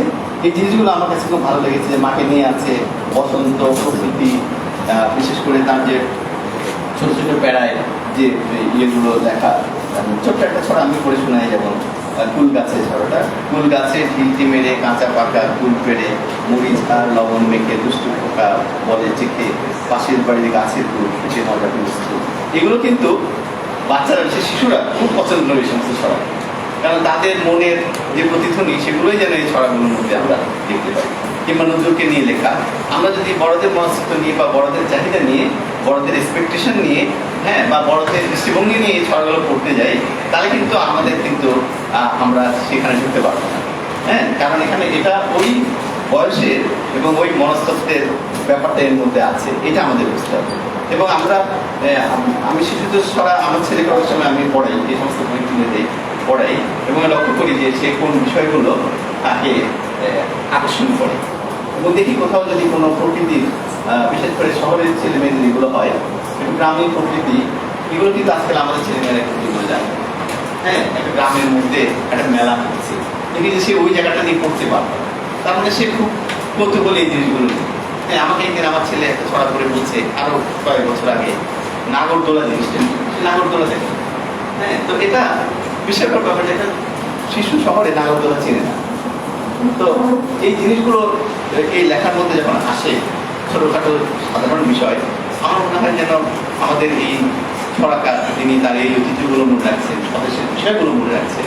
হ্যাঁ, এবং প্রকৃতি এবং সমস্ত কিছু মিলে তিনি যে একটা আয়োজন করেছেন। এবং উৎসবের কথা আছে, ঈদের কথা আছে, চমৎকার, যেগুলো আমাদের ঈদের কথা, তারপরে শারদীয় উৎসবের কথা, সবগুলো উৎসব মানেই যে একটা উদার, অসাম্প্রদায়িক এবং সামষ্টিক এবং সমন্বিত উৎসব। মানে কিন্তু আমরা উৎসবের সাথে কোনো ধর্মীয় ব্যাপার নেই, হয়তো ধর্মসূত্রে তার আগমন, কিন্তু পালন করতে গেলে আমরা এখনো সারাদিন উৎসবে সব জায়গায় ঘুরে বেড়াই। মানে এটা একটা আলোকোজ্জ্বল ব্যাপার।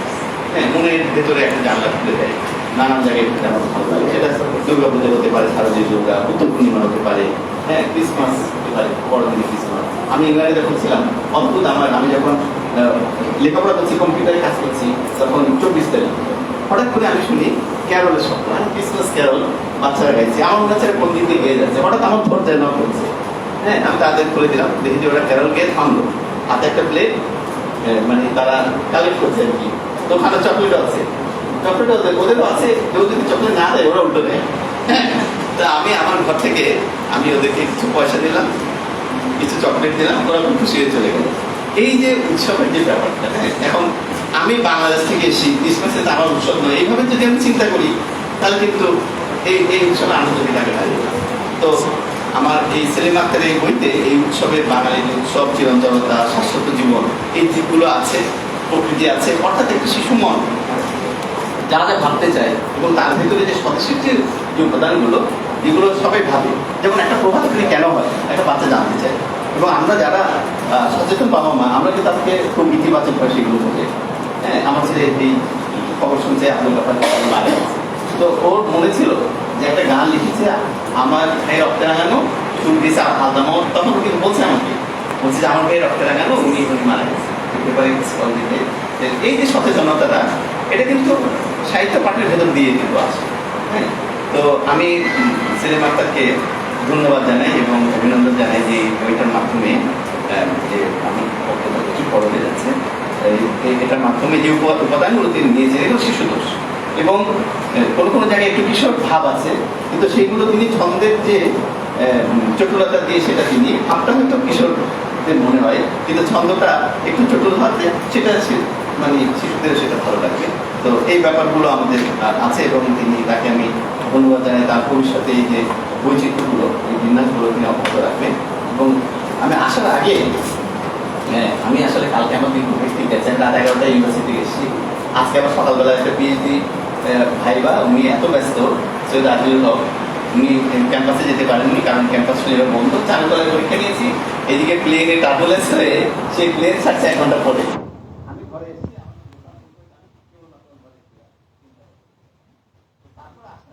ভাবলাম যে সিনেমা ছড়াগুলো তো রাতে পড়েছি, কিছু কিছু ছড়া আমার কাছে খুব মনে হচ্ছে যে দেখি ইংরেজিতে কেমন লাগে, তাই আমি আজকে 10 মিনিটে একটা ছড়া বা একটা ইংরেজিও পড়লাম। আমি একটা পড়ে শোনাই, আজকের দিনটা একটু সব নিয়ে থাকুক। কারণ আরেকটা ব্যাপার বলি, আমার এই 7টা বই বেরিয়েছে, কোনো বইয়ের প্রকাশন উৎসব হয়নি, this is the first time. এটাই আমার প্রথম প্রকাশন অনুষ্ঠান এবং সেটা একটি শিশু বই, তো এটা আমার কাছে মজাই লাগছে। আর আমি নিজে কিন্তু কখনো কিন্তু সুনির্দিষ্ট লক্ষ্য এই জন্য আমি রাশেদ জানে, আমি লেখালেখি করি, মনে যেটা ভালো লাগে লিখতে থাকি, মানে কোথায় যাবো, কোথায় পৌঁছাবে এই লেখা, কার কাছে যাবে, এগুলো নিয়ে আমার বিশ্বাস করে আমার কোনো চিন্তা ভাবনা নেই। আমার চিন্তা হচ্ছে ক্লাসটা যাতে ভালো হয়, ছাত্রছাত্রীদের আগামী দিন ক্লাসটা নিতে হবে, নিজে লেখা নিয়ে আর তখন আমার কিন্তু ভালো থাকে না, তখন যেটা মাথায় আছে লিখি। কিছুদিন আগে আমার এক বন্ধু বললো তুমি তো ইংরেজিতে লেখো, আমি ইংল্যান্ডে পাঠালাম, আমেরিকা পাঠালাম, ইংল্যান্ড আমেরিকা আমার বইটি জানালে লেখা ছাপা হয়ে গেল, আমি তো হতবাক, ওখানে আমার লেখা ছাপা হয়নি। তো যাই হোক, আমি একটা কবিতা এখানে আছে যা আপনারা পড়লে তো পাবেন, তুমি চাইলে বলে একটা কবিতা আছে, ভাবলাম যে এটা একটু অনুভব করছি, আপনার যে ধৈর্য থাকে আমি একটু পড়ে শোনাই, আমি সেটা পড়ে ইয়েতে দেবো। লেখাটার নাম হচ্ছে তুমি চাইলে, আমি অনুবাদ করেছি ইফ ইউ উইশ। এই নাম Evening might fall if you wish, and disappears the morass of darkness. Flowers bloom if you wish, and die too. Droughts cause rainless days. If you wish, the sun rises and the moon smiles. Non-arable lands get ready for cultivations. If you wish, fear disappears, comes the peace, and if you wish, corona calamity will leave. Thank you. এটা অবশ্যই ভাষান্তর, বাংলাতে ইংরেজি করা কঠিন, ইংরেজিতে বাংলা করা কঠিন, কারণ প্রত্যেকটা ভাষায় একটা স্বতন্ত্র থাকে, নিজের চরিত্র আছে, এটা একটু কনভার্ট করা যায়, তাই না? তো আমি তাও চেষ্টা করেছি যতদূর পারা যায় আসলে গল্প শুরুর মধ্যে। আমি সেটা আজকে এটাকে ইংরেজিতে আমরা মেমোরি দিয়ে বলি, একটা স্মারক তাকে দিলাম, এটা একটা অনুবাদ করলাম। আজকের দিনটা একটু স্মরণীয় থাকুক, আমি এই কারণে আমার খুব ভালো লাগছে যে দোকানকে আমি ধন্যবাদ জানাই। আমার পুরোনো বইয়ের ভেতরে এবং পুরোনো আলমারির ভেতরে একটা আমার ম্যানাস্ক্রিপ্ট ছিল, যেটা কথা আমি প্রায় ভুলেই গিয়েছিলাম। দোকান যখন ফোন করলো ম্যানাস্ক্রিপ্টটা খুব চাইছি, আমার কোনো ম্যানাস্ক্রিপ্ট ছিল না, হঠাৎ আমার মনে পড়লো যে একটা তো শিশুদের বই আছে, তো দিলাম দোকানকে। প্রসঙ্গক্রমে বলছি, আমার লেখালেখি শুরু হয়েছে একটা ছড়ার বই। 1982 সালে আমি যখন চিটাগং কলেজে পড়ি, আমার প্রথম ছড়ার বই বেরিয়েছিল, এবং মজার কথা হচ্ছে একটা অকাল পক্ষ ছিলাম আমি। ছড়ার বইয়ের নাম আমার হয় না, এখন বুঝতে পারি। বইয়ের নাম হচ্ছে ধনেশের দিগদর্শন। ধনেশ মানে খুব অভিজ্ঞ লোক, কিন্তু আমি অত অভিজ্ঞ ছিলাম না। দিগদর্শন মানে হচ্ছে অভিজ্ঞতা। তো এটার সাথে মজার স্মৃতি আছে, এটা প্রচ্ছদ যিনি করেছেন জয়নালুদ্দিন একটা বয়স্ক লোকের ছবি আছে, সেটা দিয়ে প্রচ্ছদ করেছেন আমাদের অধ্যাপক মমতাজুদ্দিন সাহেবের শ্বশুর ছিলেন মুক্তিযুদ্ধ শহীদ ডাক্তার কামরুজ্জামান, এই আমাদের খলিফাপুর থাকতেন। তার ছেলে হচ্ছে আহসানুজ্জামান ডিমু, ফাইন্যান্স থেকে পাস করেছে, আমার মামার ক্লাসমেট ঢাকা আর্ট কলেজ থেকে পাস করা। তো ওনাকে একদিন বললাম আমি একটা মামাই রাখি যে আমার একটা বই বেরোবে, আপনি প্রচ্ছদ করবেন। তো সেই বই প্রচ্ছদ তিনি করে দিলেন এবং সেটা 1982 সালে বেরোলো, আমি তখন পড়ি। হ্যাঁ, ছড়ার বই কিন্তু। তারপরে এই বই আর আমার কালেকশনে নেই, কোথায় আছে ওই একদিন বললো যে আমার কাছে আছে বইটা, থাকলে থাকতে পারে। আমি এখন ভুলেই গেছি সেখানে কি ছিল, কিছু লিমিটেড ছিল, কিছু ছড়া ছিল, আজাদিতেও ছাপা হয়েছিল আগামী বছরে অনেক ছড়া। তো গোফরান আমাকে সেই শৈশবে যাওয়ার একটা সুযোগ করে দিল, সেগুলো ঘুরে টুরে দেখলাম। এবং আরেকটা জিনিস হলো যে আমার এই মানে আমার নিজের কাছে অবাক লাগে, এত বই আমার বেরোলো, তো হঠাৎ করে ভাবলাম যে আমার কোনো বই প্রকাশনা উৎসবে হয়নি।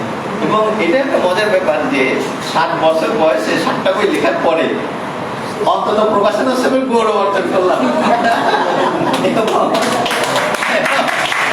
এবং একটা শিশুতোষ বই দিয়ে, তো সেটা একটা এই সূত্রে। এবং আমি একজন আলোচক হিসেবে আমি এই পথের প্রতীক না, আমি বড়দের সাহিত্য নিয়ে আলোচনা করি, ছোটদের সাহিত্য আলোচনা করার জন্য অনেক যোগ্যতা লাগে, শিশু মানুষগুলো বুঝতে পারে।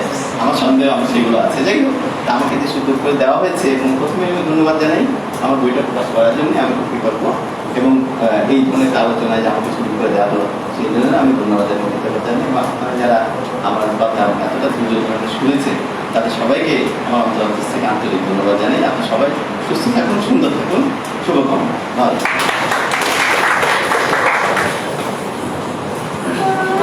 ধন্যবাদ আমাদের প্রিয় মানুষ, প্রিয় লেখক মহিবুল আজিজ। মহিবুল আজিজ বিষয়ে আগে আমরা বলেছি, অত্যন্ত মেধাবী ছাত্র ছিলেন সেই সময়ে। আর সেই জায়গা থেকে বিশ্ববিদ্যালয়ে যখন শিক্ষকতা শুরু করেন, তখনও কিন্তু তার যে সাধারণ চলাফেরা এবং সব মানুষের সঙ্গে মিলেমিশে থাকার যে একটা বৈশিষ্ট্য, সেটা আমরা এখন পর্যন্ত দেখতে পাচ্ছি। মহিবুল আজিজ এমন এক মানুষ, তিনি জনপ্রিয় একজন। বিশ্ববিদ্যালয়ে যখন নির্বাচন করেন, মানে আগে করেছেন, প্রতিটি নির্বাচনে তিনি জিতে গেছেন, শুধু তা না, বিপুল ভোটে জিতেছেন। তার প্রতিপক্ষ, তিনি যে রাজনৈতিক মতাদর্শ নিয়ে চলেন, সেই মতাদর্শের মানুষগুলো তো তাকে ভোট দিয়েছেনই, তার প্রতিপক্ষ যারা ছিলেন তারাও কিন্তু মহিবুল আজিজকে ভোট দিয়েছেন, ভোট দিয়ে জিতিয়েছেন। এরকম জনপ্রিয় মানুষ আমরা খুব কমে দিয়েছি। মহিবুল আজিজের আরেকটা বৈশিষ্ট্য হচ্ছে সে মানে অসাধারণ মানুষ, কিন্তু সাধারণ জীবনী কারণ। এই যে গোপ্রান্তিক টিপুর কথা, অনেক আগে টিপুর সাথে তার সংযোগ পরিচয় এটা মনে রাখার চেষ্টা করেছে, কিন্তু এখন না, সবসময় আমরা তাকে দেখেছি একজন নিরহংকারী, একজন অতিমাত্রায় অতি উচ্চতায় থাকা একজন মানুষ। সেই মহিবুল আজিজ তার লেখায় যেরকম তিনি বড় মাপের, মনের দিক থেকে কিন্তু বড় মাপের একজন মানুষ। তাকে আমরা অভিনন্দন জানাই। আপনার একটু হাসতে এবার বললাম না আজকে দেরি করে ছুটি নিচে 6:30 বাজে। প্রতিক্রিয়া আমাদের মহিবুল আজিজ সেলিম আক্তারের বইয়ের আলোচনা সাথে সাথে তিনি প্রতিক্রিয়াটা ব্যক্ত করেই দিয়েছে। ধন্যবাদ জানাই, ধন্যবাদ জানাই। যা হোক, আরো যদি বলতে চাচ্ছি এবার আমরা সৈয়দা সেলিম আক্তারকে তার প্রতিক্রিয়া ব্যক্ত করার জন্য এরপর আমরা প্রতিক্রিয়া শুনবো। আমি 2টা বাজে ফানি করছি কখন?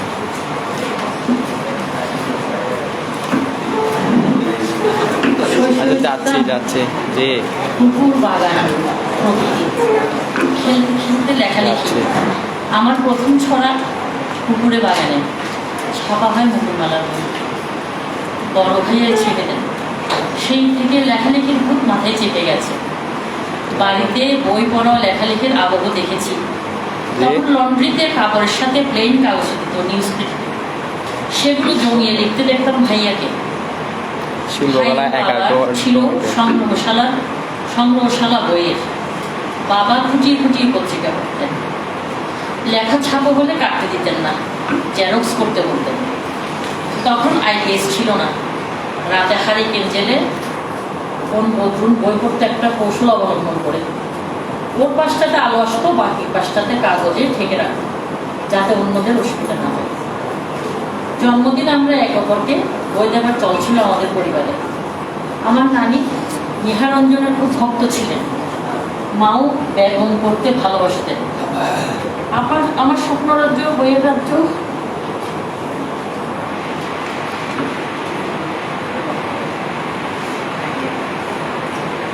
লেখার রাজ্যে হঠাৎ একটা ধাক্কা, আমার ভাইটাকে হারালাম। সে ব্যথা এখনো বুকে বাঁধে। মনে আছে কাঁদতে কাঁদতে স্কুল কলেজের পথে গিয়েছি। আমার লেখক ভাইটাকে ভালোবাসি বলে আমি সবসময় লিখে যেতে চেয়েছি। আমার জীবনে পরিবারের সদস্যরা এবং আমার স্বামী অনেক সহযোগী মনোবল হওয়াতে ইতিবাচকতা নিয়ে এগিয়ে চলেছি। আমার সন্তান রাগেও আমাকে সহযোগিতা করে। আর একজন মানুষের কথা বলতেই হয়, যার কথা বললে শিলা প্রভুপাদের কথা মনে আসে। অনুবাদের জন্য যিনি বিদেশ পাড়ি জমান, তাকে তার গুরু বলেছিলেন শ্রীমদ্ ভগবত গীতা ট্রান্সলেট করতে। তার স্ত্রী শের দরে সে কাগজগুলো বিক্রি করে দেন। রাগ করে তিনি বিদেশ চলে গিয়েছিলেন। আর দেশে ফিরে আসার পর পুরীর জগন্নাথ মন্দিরে বিদেশি অভ্যাগতদের প্রবেশ করতে, তার সাথে যারা ছিল তাদের প্রবেশ করতে না দিলে সারা পৃথিবীতে তিনি রথযাত্রা কায়েম করেন। তিনি আমাদের রাশের প্রভু। শিমু ভাবিও অনেক ভালোবাসেন আমাকে। আজকে আমার বইটা কিন্তু শৈলী প্রকাশনের। আরেকটা কথা আমি সবসময় বলি, এখনো বলতে চাই, রাবিয়া এবং শৈলী কখনো আলাদা না। শৈলী ভাই হয়ে থাকলে রাবিয়া এবং রাশেদ ভাই আমার কাছে সেরকম।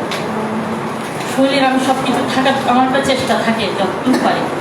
শৈলী থেকে বইটা প্রকাশ করাই আমি অসীম কৃতজ্ঞতা জানাই ভাইয়াকে। ভাবি ভালোবাসা ভোলার নয়।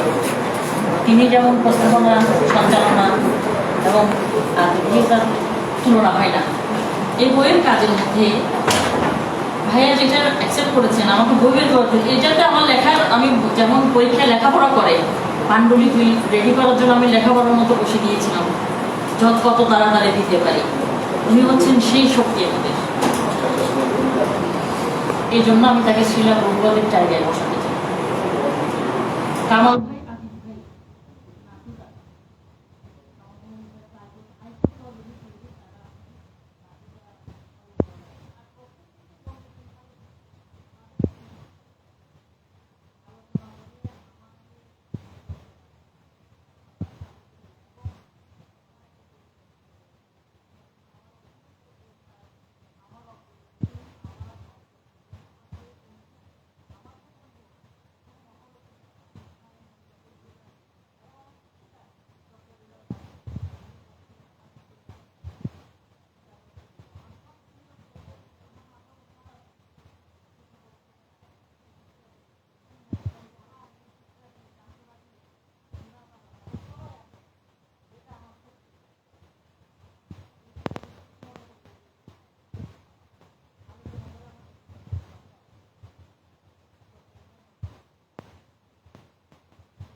সৈয়দা সেলিমা আক্তার, এ লেখা বাংলা সমাজ।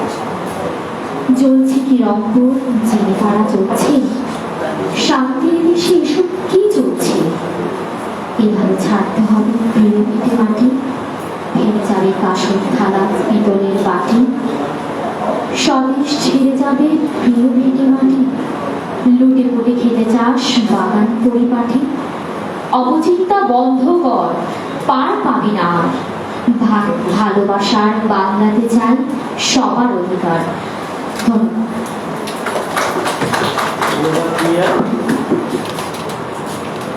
জাহিদুল ইসলাম আছেন? এবার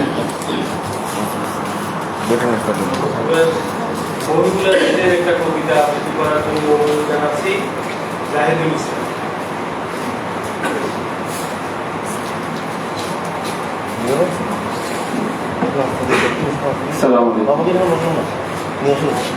আবৃত্তি করছি স্যার মহিবুল আজিজের লেখা শেক্সপিয়রের দেশে।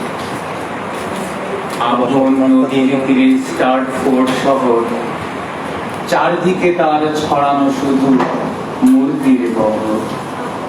জানালায় দেয় উঠি মেয়ে জুলিয়েট, ম্যাকবেথ যায় হেঁটে মাথা করে হেঁট। চাখানার বারান্দায় শাইল হাসে, ডাইনিরাও অদৃশ্য খুব ঝেড়ে কাশে।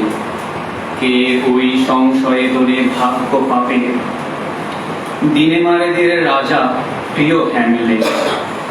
চার্চের ঘন্টা বাজে দিনক্ষণ গোনা, অসহায় শোনা যায় কাঁদে দেশ ডিমোনা।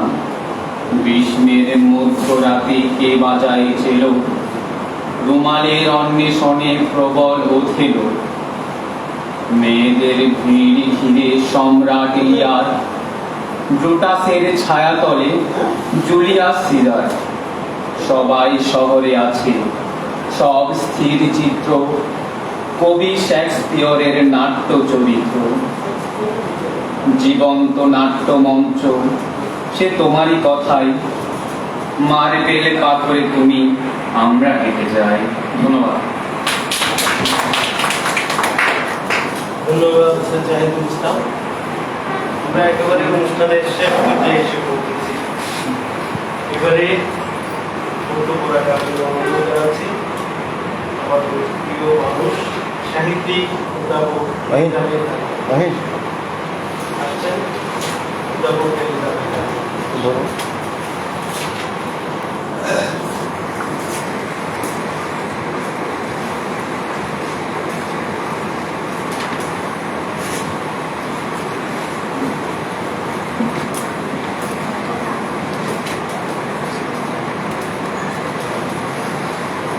সবাইকে অনেক অনেক শুভেচ্ছা।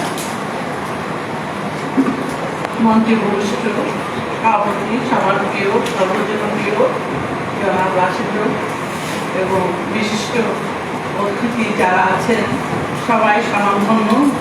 জনাব মহিবুল আজিজ, প্রফেসর গীতা দত্ত, আমার প্রিয় ছাত্রী সেলিমা এবং প্রকাশক অধ্যাপক রোকমান চিত্র সাহেব, সবাই এবং যারা সামনে বসে আছেন সবাই একজন নক্ষত্র, নিজের পরিচয় নিজেই ধরলেন। তারা সবাই এসছেন এই অনুষ্ঠানে। এই যে প্রথমে সবাইকে ধন্যবাদ জানাই। রাজিয়া প্রকাশনা এই অনুষ্ঠানে আয়োজন করেছে, শৈলী প্রকাশনা সাহায্য করেছে, সবার প্রতি রইল আমার অশেষ কৃতজ্ঞতা। আমি আসলে মহিবুল আজিজ সাহেবের মতোই বই প্রকাশনা নিয়ে ভাবি না, মানে কার্যক্রম হয়ে যায়। একটা মনে অনেক আগে করেছিলাম, সবাই বলে বই প্রকাশনা করো, বই প্রকাশনা করো। একটা উৎসব করেছিলাম তখন, আর এই মনে হয় 10-12 বছর হয়ে গেছে, তারপর আর বই প্রকাশন উৎসব করি। যখন আমাকে বললেন রাজা প্রকাশন সত্তাধিকারী জনাব গোপাল সাহেব যে বইয়ের আলোচনা, আমরা বইয়ের আলোচনা হবে এখানে, সে দেখলাম প্রকাশনা উৎসব। তো প্রকাশনা উৎসবটা অনেক বড় ব্যাপার। আমার বইটা একদমই ছোট্ট, ক্ষুদ্র, তেমন কিছু মূল্য আছে আমি ভাবি নাই, কিন্তু বিদ্যার্থী যখন বর্ণনা করলে আমার চোখে পানি এসে গেল। এত সুন্দর করে উনি বললেন, গানটাও আমার মনে হচ্ছিল বিদ্যার্থী যদি গাইতেন।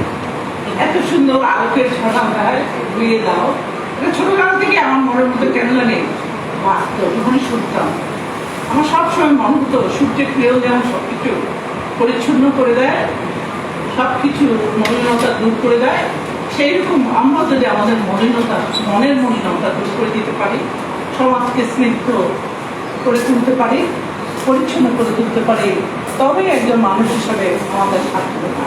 এটা কিভাবে করবো জানি না, কিন্তু মনে মনে খালি ভাবতাম কেন মানুষ এরকম করে, কেন মানুষ অন্যের অপকার করে, অন্যের অপকার কথা চিন্তা করে, ক্লাসে হয়তো কেউ কটাক্ষ করে আর কেউকে একটা কথা বললো, তার মনে কষ্ট দিল, আমরা কেন এরকম করি? কিন্তু আমি দেখি যে যারা কবি লেখক তারা কিন্তু অনেকটাই এসবের মধ্যে, তারা সবসময় একটা সুন্দর সমাজ করেন। এই যে এত সুন্দর একটা একাডেমি করেছেন, তাতে সবার আলোচনা করার সুযোগ হচ্ছে, উৎসব করার সুযোগ হচ্ছে, অনুষ্ঠান করার সুযোগ হচ্ছে, আমরা প্রিয় পরিচিত মুখগুলো দেখতে পাই, এইটা একটা বড় আনন্দ, এটা আমাদের বড় পাওয়া। আমরা এরকম কিছু সবাই মিলেমিশে কিছু করতে চাই, তাহলে যেন আমাদের জীবনটা ধন্য হয়েছে। তখন আমি যখন লিখতে গেলাম একটা ছোট গল্প লিখেছিলাম আসলে আলোকের ছন্নধারা। একদিন তরুণ মহিলা কলেজের অধ্যক্ষ সে আমাকে একদিন বলেছিল একটা গল্প করে, আপনি উপন্যাস লিখেন না কেন, আপনার এই গল্পগুলো থেকে উপন্যাস করা যায়। তো কোন গল্পটা বলেছিল সেটা আর আমার মনে নেই, কিন্তু এই ছোট গল্পটা এক সময় আমি ভাবলাম যে একটু উপন্যাস একটু বড় করি।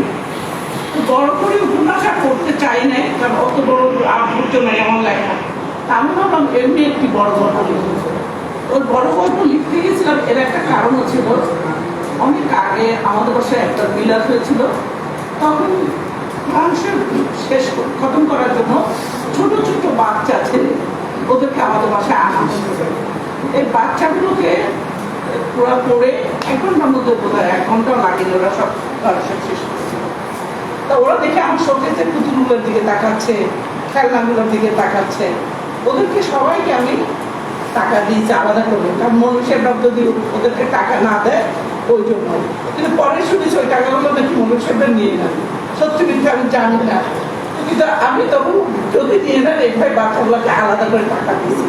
কিন্তু আমি ভাবলাম যে এরা যেভাবে শক্তিতে পুতুল খেলনা দিচ্ছে, এরা আসলে চায় এই পোলাও কোরমা আমরা কি করি, ওদের জন্য বিরিয়ানি, ওদের জন্য অনেক কিছু মিষ্টি এসব করি, এগুলো চায় না, প্রায় এগুলো খেতে পায়। হয়তো ওদেরকে একটা শাক পেলে খুশি হয়, একটা খেলনা পেলে খুশি হয়, একটা গাড়ি পেলে খুশি হয়। এটা আমার মনে হয়েছিল, আমি একটু বলছিলাম তোমাদের এগুলো ভালো লাগে না, দেশে দিয়েছে ছোট্ট বাচ্চা 5-6 বছরের বাচ্চা, এরা কিভাবে কষ্ট করে ক্লান্ত মুক্ত করে, আমি ঘুরে গেছি এটাই মুক্ত করতে পারিনি, অর্ধেক করে আর শেষ করতে পারিনি। আর ওরা ছোট ছোট বাচ্চারা প্রোগ্রাম শেষ খতম করে ফেলছে। তারপর অনেকদিন পরে প্রায় 7 বছর আমাদের বাসায় একটা ছেলে এসছে, আমার হাজবেন্ডকে আমার খুব দরদে ছিল, গ্রামের স্কুলের চেয়ারম্যান ছিলেন। তো ওই স্কুলের আয়া বলছে ওর হাজবেন্ড মারা গেছে, বাচ্চা মানুষ করতে পারছে না। ও তখন কি করেছে, ওইটাকে বলছে আপনার কাছে নিয়ে যান, আপনি একটু বড় করে আপনার ফ্যাক্টরিতে কাজে নিয়ে যাবেন। তো আমি বলছি আচ্ছা ঠিক আছে, আছে ছেলেটা অসুবিধা না, আমার বাসায় কোনো মানুষও নেই, কারণ আমার 2 ছেলে, ঢাকা একজন, বাইরে একজন, মেয়েও বিদেশে, আমি থাকছে আমার কাছে। তো ছেলেটা ছোট্ট, ওকে জিজ্ঞেস করলাম তুমি বাংলা পারো? বলে বাংলা পারো না। কেন, তুমি কোথায় পড়তে? বলে আমি মাদ্রাসায় পড়তাম। তো মাদ্রাসায় বাংলা শেখে না? বলে কি না বাংলা শেখে না। আমি অবাক হলাম, বাংলাদেশে এরকম মাদ্রাসা আছে যেখানে আরবি পড়ায় কিন্তু বাংলা শেখায় না। আমি বললাম তুমি বাংলা না শিখলে তুমি বাংলা পত্রিকা পড়তে পারবে না, বাংলা কিছু পড়তে পারবে না, আরবি তো তুমি শিখিয়ে দিচ্ছ, কেন তোমাদের স্কুলে বাংলা পড়ায় না? এটা একটা অবাক লাগলো আমার কাছে। তাহলে বাংলাদেশে এমন অনেক মাদ্রাসা আছে যেখানে এখনো বাংলাকে পছন্দ করে না, বাংলা করতে দেয় না, শুধু আরবি শেখা তাদেরকে। হ্যাঁ, তারা আরবি শিখে ভালো কথা, আমি ধর্মের বিরুদ্ধে নয়, আমি ধর্ম নিজেও নামাজ পড়ি, কোরআন শরীফের মধ্যে আর একটি ছোটো কাপ দেখি, কিন্তু বাংলা তো আমাদের মাতৃভাষা, সেটা কেউ শিখবে না। তাহলে এমন মাদ্রাসা আছে কিন্তু গ্রামে গঞ্জে যেখানে পড়ানো হয় না বাংলা, সে ছোটটাকে বাংলা পারে না, কিছু আনতে বললে আনতে পারে না, বাংলা যেহেতু সে জানে না। আচ্ছা, তারপরেও কেমন জানি সবারটা, আমি সবসময় আমাকে বাংলা কথা উত্তর দেবে। আমি একটু সোজা জিজ্ঞেস করলাম ও একটু বাঁকা করে উত্তর দেবে। ও আরেকটা মেয়ে আছে ঘরের কাজ করে, ওকে একটু পিস করবে সবসময়, এরকম করবে। অথচ ছোট্ট ছেলেটা, ওর মনটাকে মাদ্রাসা ওই ইয়েতে মাদ্রাসায় বলতো না, এই তিনখানে থেকে ওর মনটা জানি কেমন ভেঙেছে, শিশু শ্লোকটা। অর্থাৎ ছোট থাকতে এত পড়া শাসন, এত পড়া, এত শিক্ষা, একটা ছোট বাচ্চা তো পড়তেই চায় না, শুনতে চাই। কিন্তু সেই সমস্ত আমি মাদ্রাসা বা এতিমখানার খবর আমি ভালো জানি না, আসলে আমি এর সাথে একটু যুক্ত নই। কিন্তু ওই ছেলেটাকে দেখেছি যে কঠিন শাসনের তার শিশু মনটা মরে দিত, সে বড়দের মতো কথা বলে। আর আমার সাথে কথা বলে যে মনে হয় যেন সে অনেক বড়, একটা এমন করে উত্তর দিলে আমি অনেক খবর মুখে দিকে তাকিয়ে থাকি, মনে মনে চিন্তা করি ওর মধ্যে তো শিশু সুলভ কোনো ভাবনা চিন্তা কিচ্ছু নেই। ও বড়দের মতো হয়ে গেছে এত অল্প বয়সে, আর এত কষ্ট পায় ওরা, ঠিক কারণ কঠিন অনুশাসন। শিশুরা যদি এত কঠিন অনুশাসনে থাকে তাহলে ওরা কি করে জীবনে অন্যদের প্রতি ওদের মায়া মমতার জন্মাবে? একটা বাচ্চাকে যদি আপনি সুযোগ সুবিধা দেন, আদর করেন, স্নেহ করেন, তখনই কিন্তু সেই বাচ্চা আর গর্বে অন্যদের প্রতি মায়া মমতা ভালোবাসা অনুভব করবে। আর যে সমস্ত বাচ্চা নিষ্ঠুর স্বভাবের মধ্যে বড় হয়, তারা কিন্তু বড় হলে সেটা ভুলতে পারে না। যেমন বিদ্যার কথা অনেকে বলে, একদিন আমার নাতি বললো বিদ্যার তো কোনো দোষ নেই। আমি বলছি দোষ নেই কেন? ওর এতগুলো মানুষ খুন করলো। বলে জানেন না নানু, বিদ্যাকে না ছোটকালে ওর আপা খুব মারত, এত কষ্ট দিত, এত মারত যে বিদ্যার মনে হয় সেই জন্য বড় হয়ে সবাইকে মারতে চাইত। তা এতটুকু বাচ্চা যে এটুকু বলছে সে চিন্তা খুব এগুলো নিয়ে করতো।